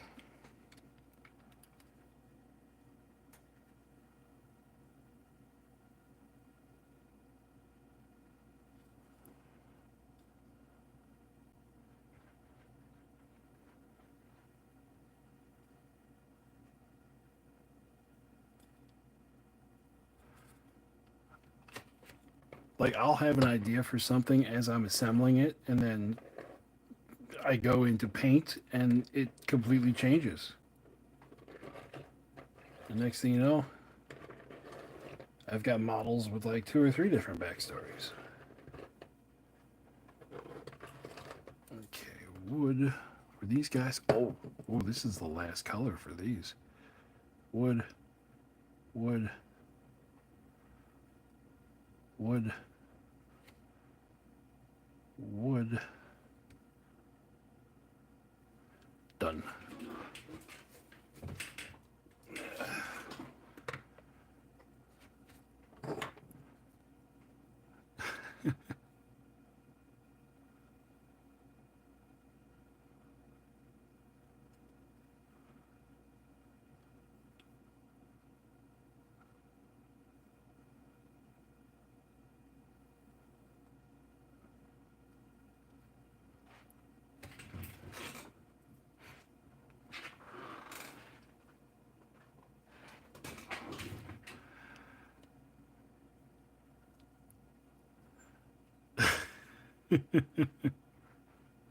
Wood.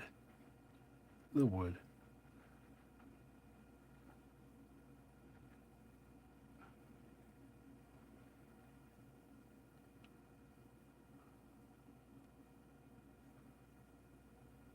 Oh, what happened there? Oh, little paint scraping.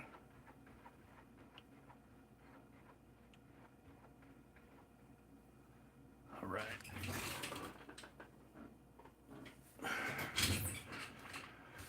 Okay, these are not wood. Those are going to be just straight bone through there. That is going to be all gold.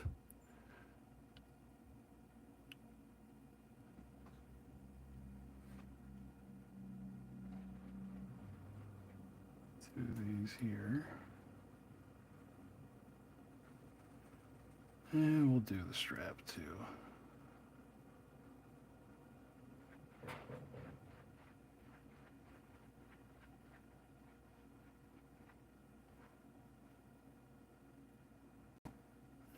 All right.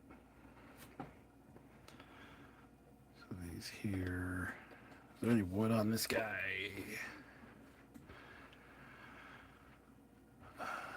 Nope, just leather. All right, that'll be next. Leather is next. And then these guys here.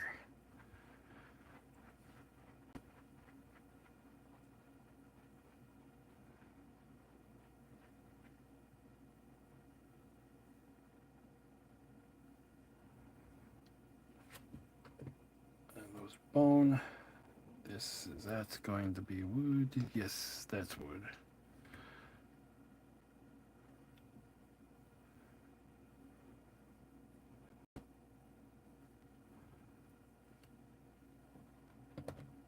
And then wood there.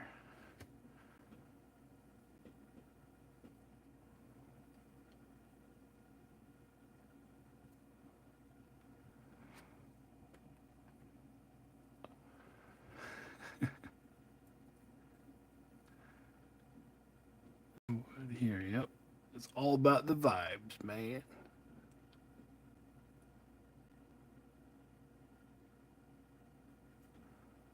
All your problems can drift away while you're painting some OPR stuff. Okay, so what else do I got here? I got leather on the big guy. My big leather daddy over there. Oh, just the chains on that one. Gold. Okay, let's start finishing some stuff. So I got the plumes on these. Those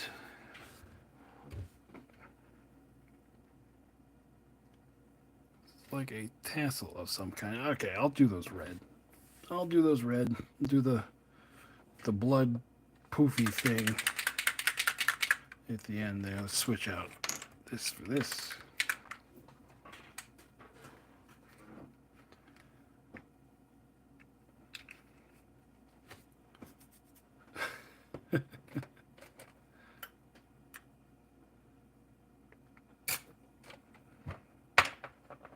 And they're big poofs, so we'll get a bigger brush. And this is going to be the last color on these guys. And then I doubt anyone from the beginning is here. What I am going to do is get these guys up to the point where they're going to get their oil wash, and that's going to actually turn all the bone into bone color instead of the tan cream color I got going on right now. But unfortunately, the oil wash takes about 7, 8, 10 hours. So that is not going to be live streamed unless you guys want me to leave a camera on literal paint drying.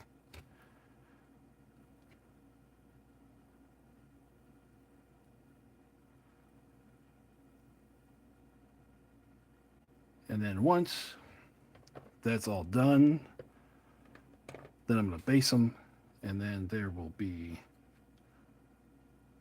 I'm gonna like put this part in muted at like times 64 speed for the painting, and then show the finished product at the end. So that'll be like an actual video.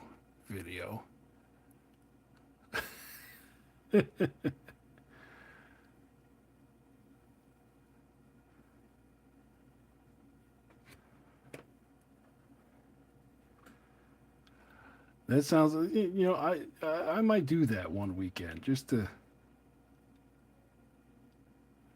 put it up there, just to, I don't know, troll myself.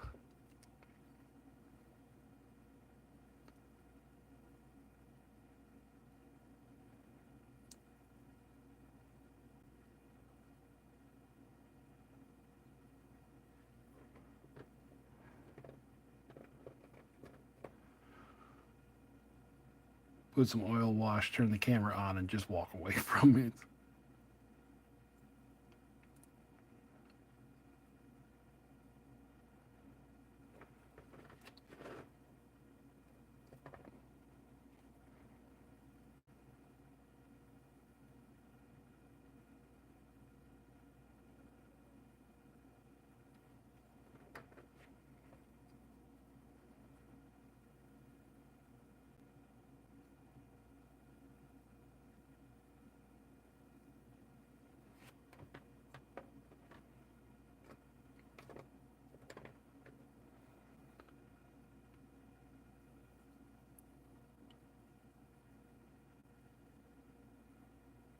Yeah.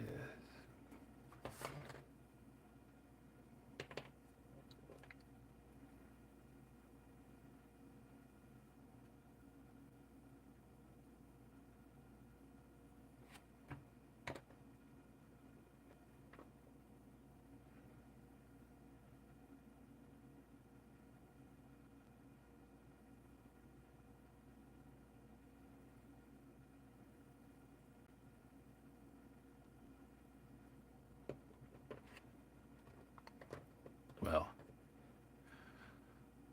I'll talk to you. I'll let you know if it's Zen on my next army. Because the next army is Jesters, and I will be stuck in checkerboard hell.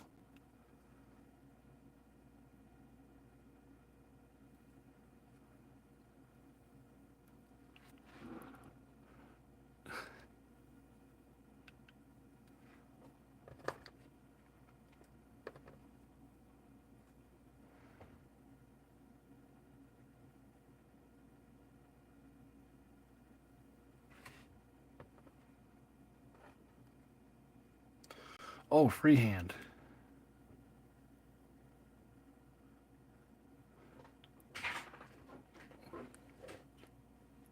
Yeah, absolutely. Pics of the army are okay on Discord. Pics of anything are, well, pics of anything hobby related are okay on Discord.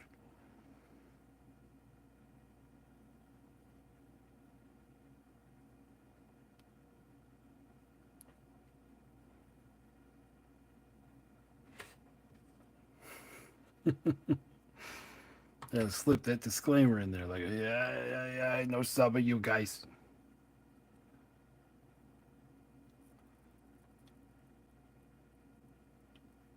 We don't do that on this. We don't do that around here.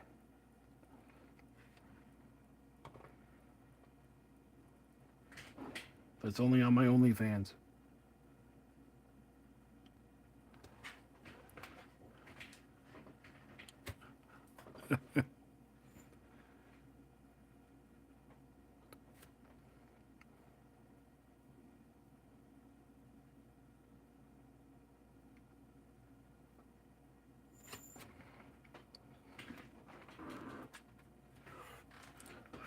So just gotta have speed paint for what?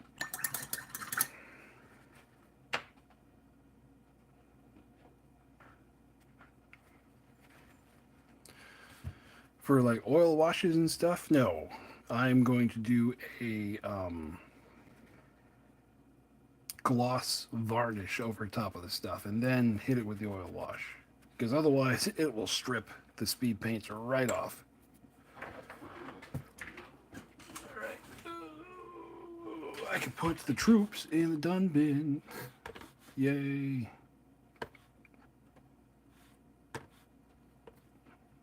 Or at least done enough.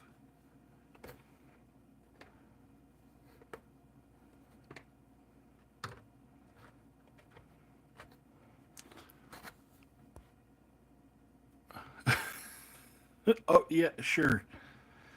Sure, if you cover yourself in speed paint, then I will consider that hobby related.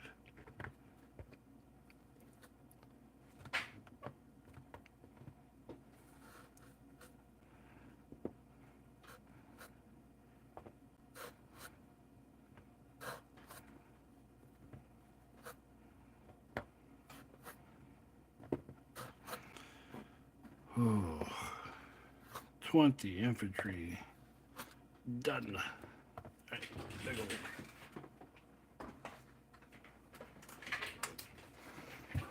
Now all we're left with is the fun stuff. All right, this guy, he's gonna get leather and then be done. Hard leather.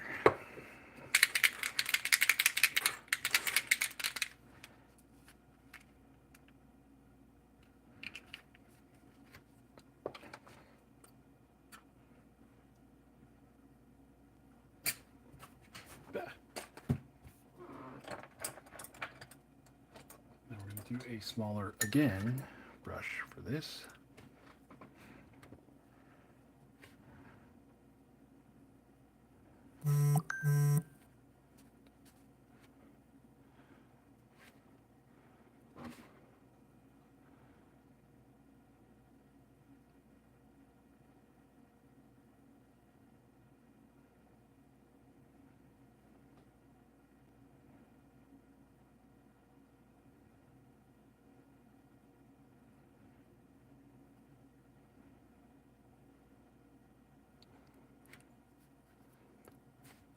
That's okay.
Add an extra drop or two to this. Or three.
I tried to get some AI generated music, like to, just messing around to, I don't know, see if I can come up with something.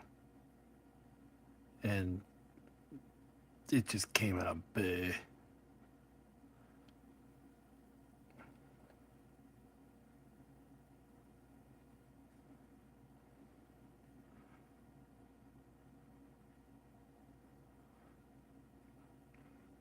But some of the stuff I've seen on that website that other people have made, some of it's okay ish.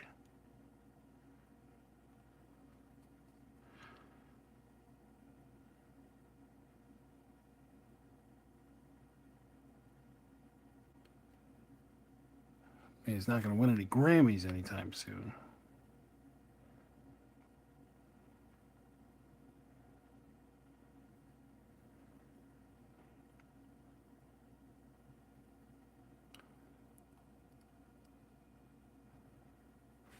All right.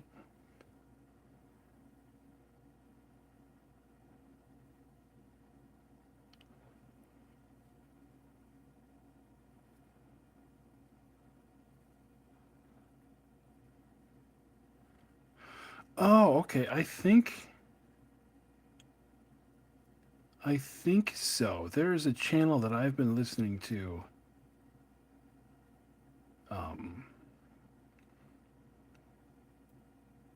in the last like 2 weeks. It's called like Blade Runner Vibes, and it's a live channel.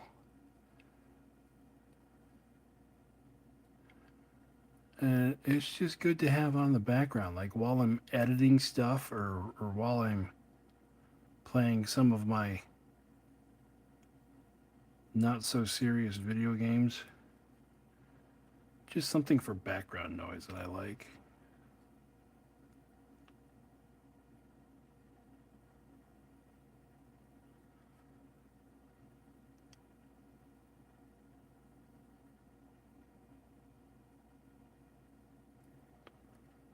Okay,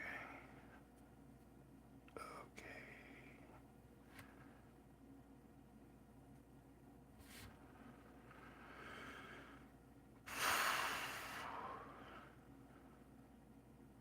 Hit these up here again.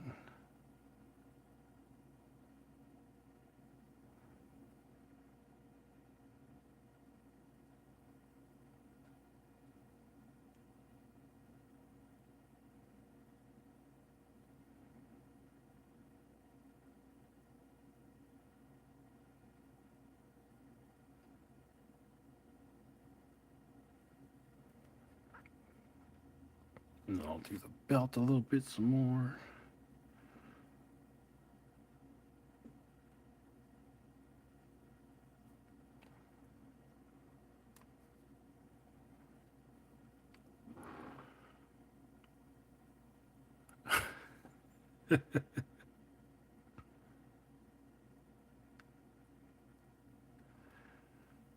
All right, so for now, this guy is done.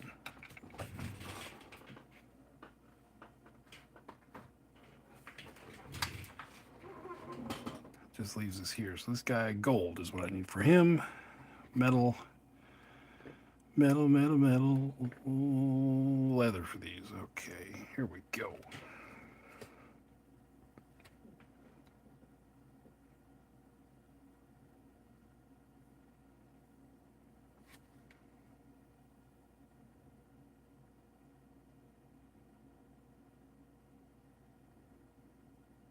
Just want to do the straps. Well, I can do that too.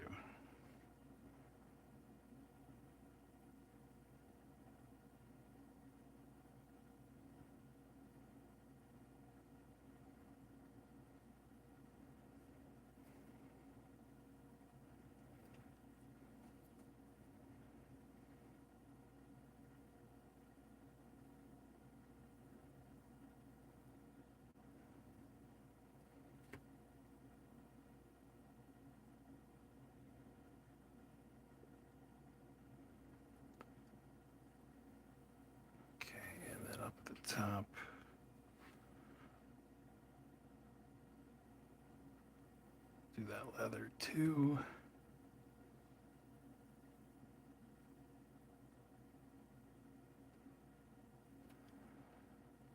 And some straps around the wings.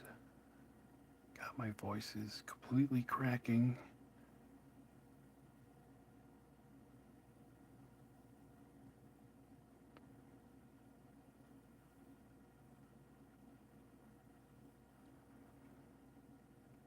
Okay, and that's going to all blend together. That's good. Done.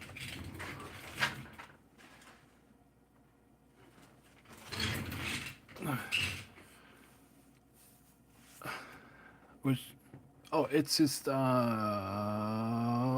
red.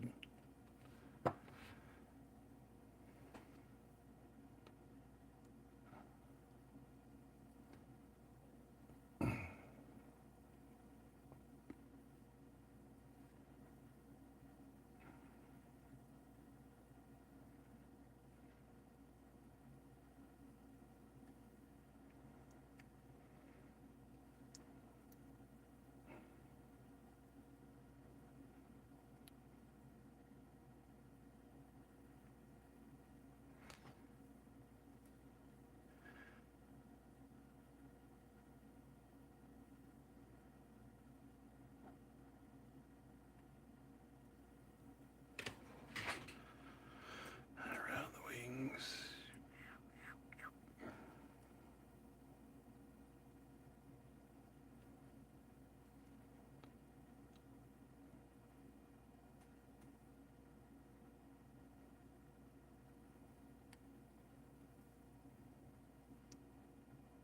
Cover up a little mist spot. Okay. God. Oh, it's so close. I could feel it.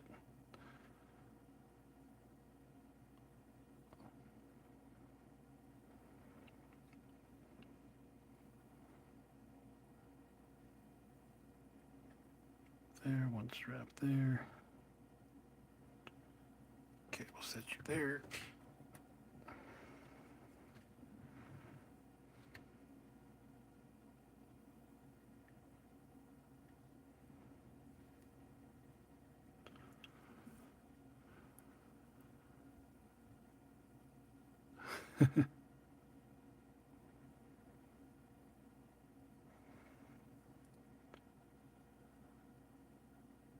So how's everyone doing out there?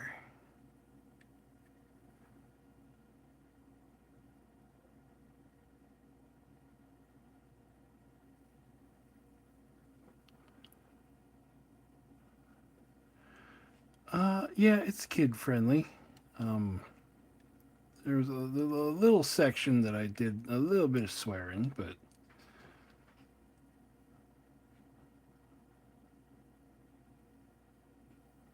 from right now, I shall watch my language as much as possible.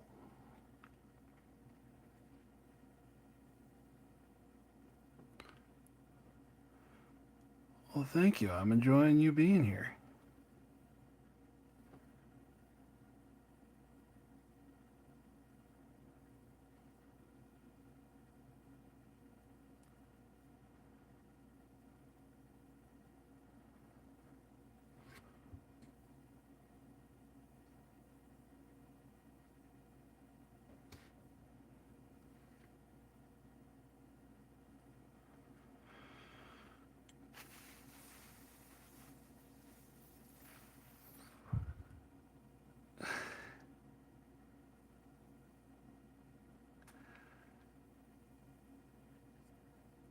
Okay, he's almost done. Put you in the almost done category.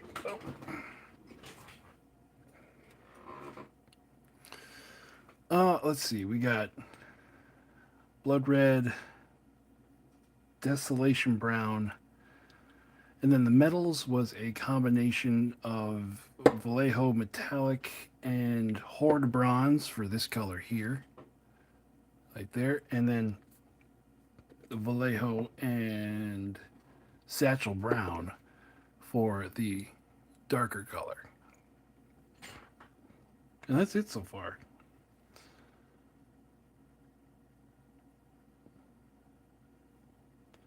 And then this is hardened leather.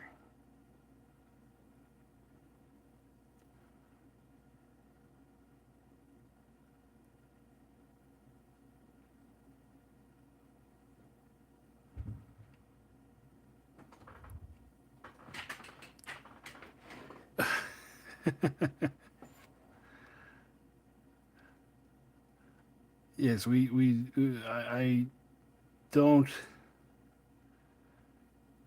um, paint anything non-kid friendly other than spooky stuff like this.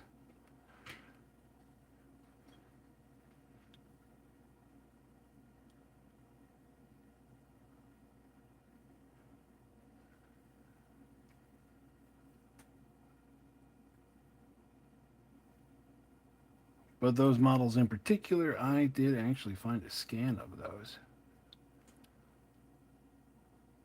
Yeah, I don't go to that section of Yegi.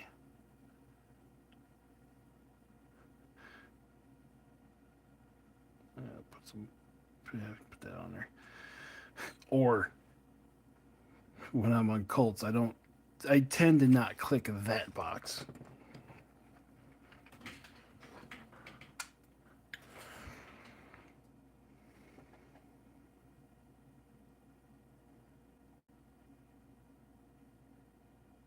But man, there are a lot of those. Like, what do? You print them and then you just look at them? Don't answer that.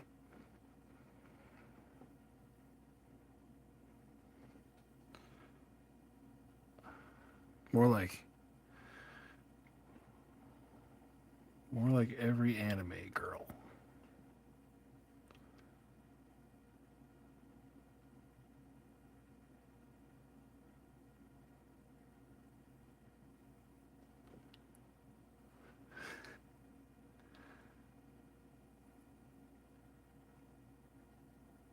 Yeah, that's something that, if you're playing at home, sure. I guess you do you, boo boo. But don't bring that to a game store. Definitely don't make YouTube videos about it.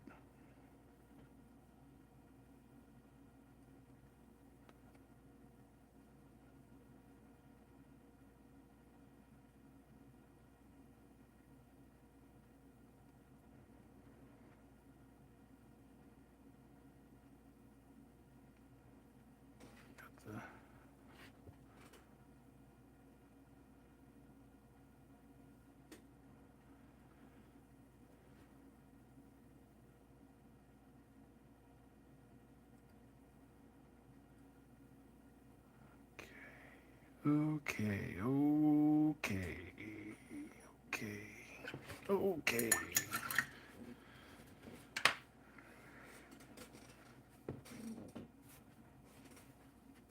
Now, next will be. Uh, let's do gold. Let's do gold next just to knock it out.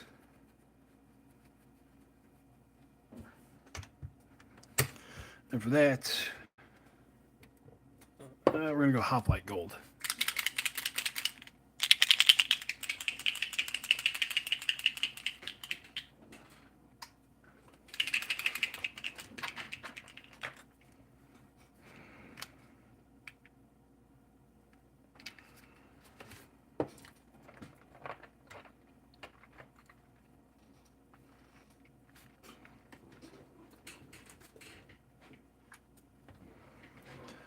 Let's start with Stick Boy here.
is one gold stick. And you know what? Since we're here, let's do a little bit higher contrast on these.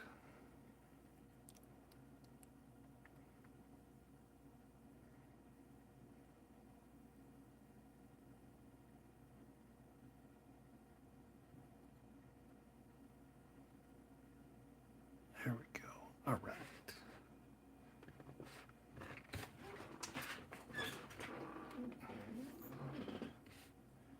And then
so that part is done. Anybody else need gold? I don't think so.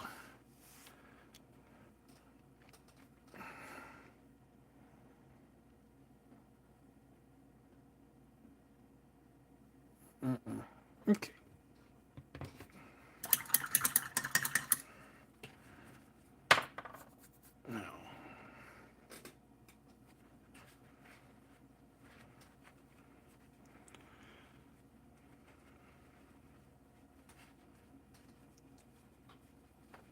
Now, for just the metal, we are going to switch over to polished silver,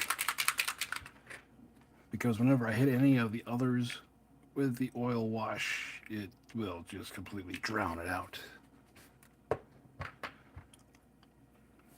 So let's do this one first.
Okay, there's one.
YouTube.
There's 3. Okay, those are 99% done. Where's the guys? There's sword guy. Sword guy.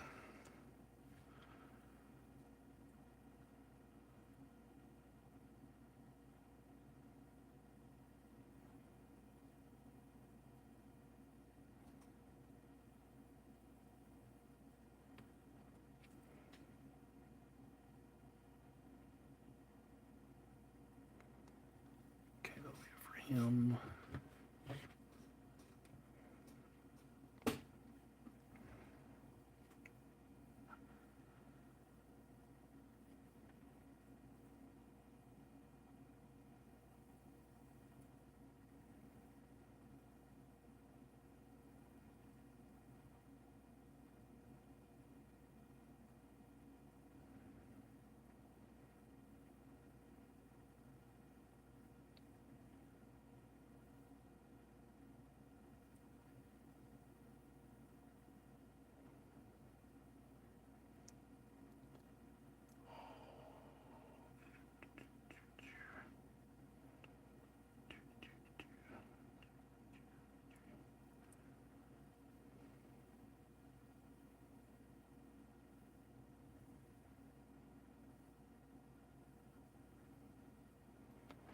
All right.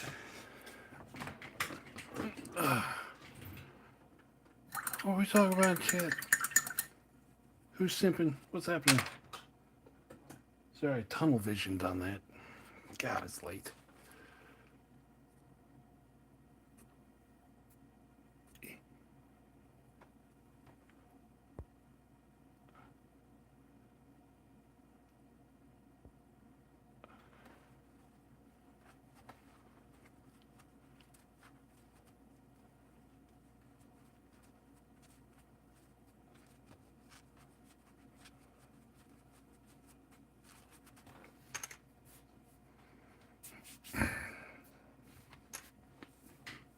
Who's simping? What's going on?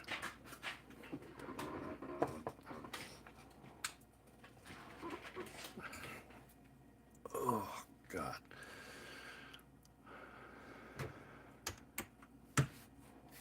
Okay. 2 minor things left, and then we are gonna call it done. I'm gonna use some strong tone. Just on a very specific part here.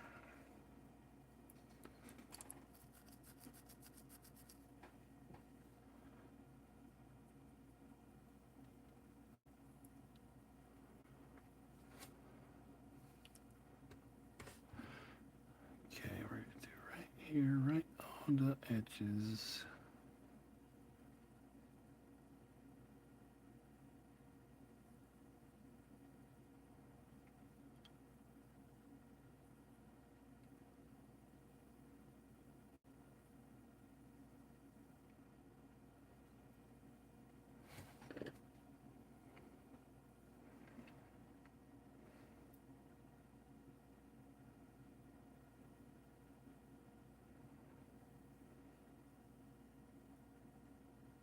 This way, when I hit it with the wash, it'll come out extra dark.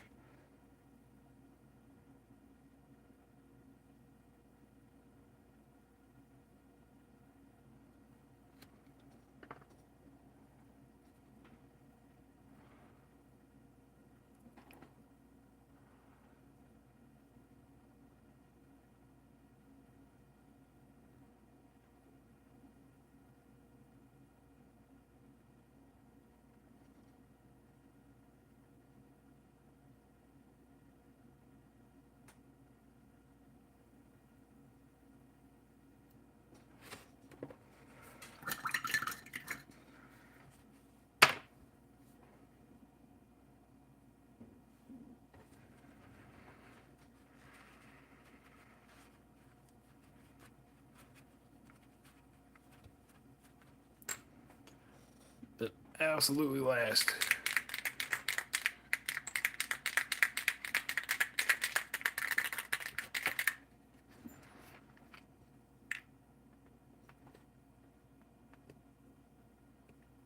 Come on, give it to me.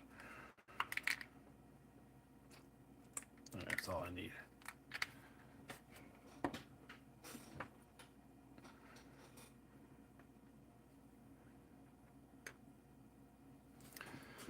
Just for his stone tablet.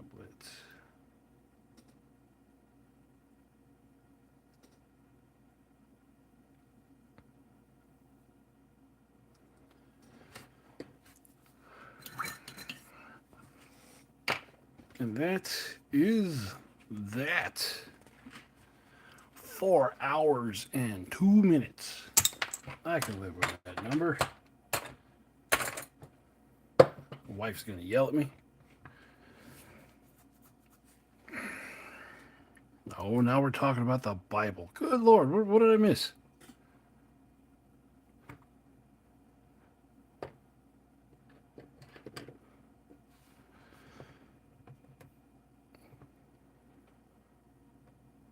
Well, it's just color blocking.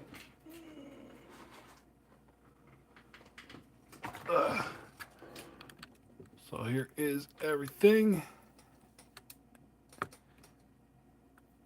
And then tomorrow, I'm gonna be doing the washes tomorrow. It's way too late to go out and do any spraying now.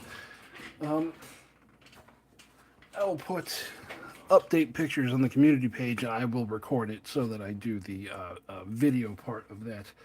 And then that's the army for this week. And then next week, jesters. I feel like that's going to be painful. All right, guys. So that is going to do it for me tonight. Yeah. Have fun out there painting. Make sure that you guys are having fun playing OPR wherever you are. Well, catch you later.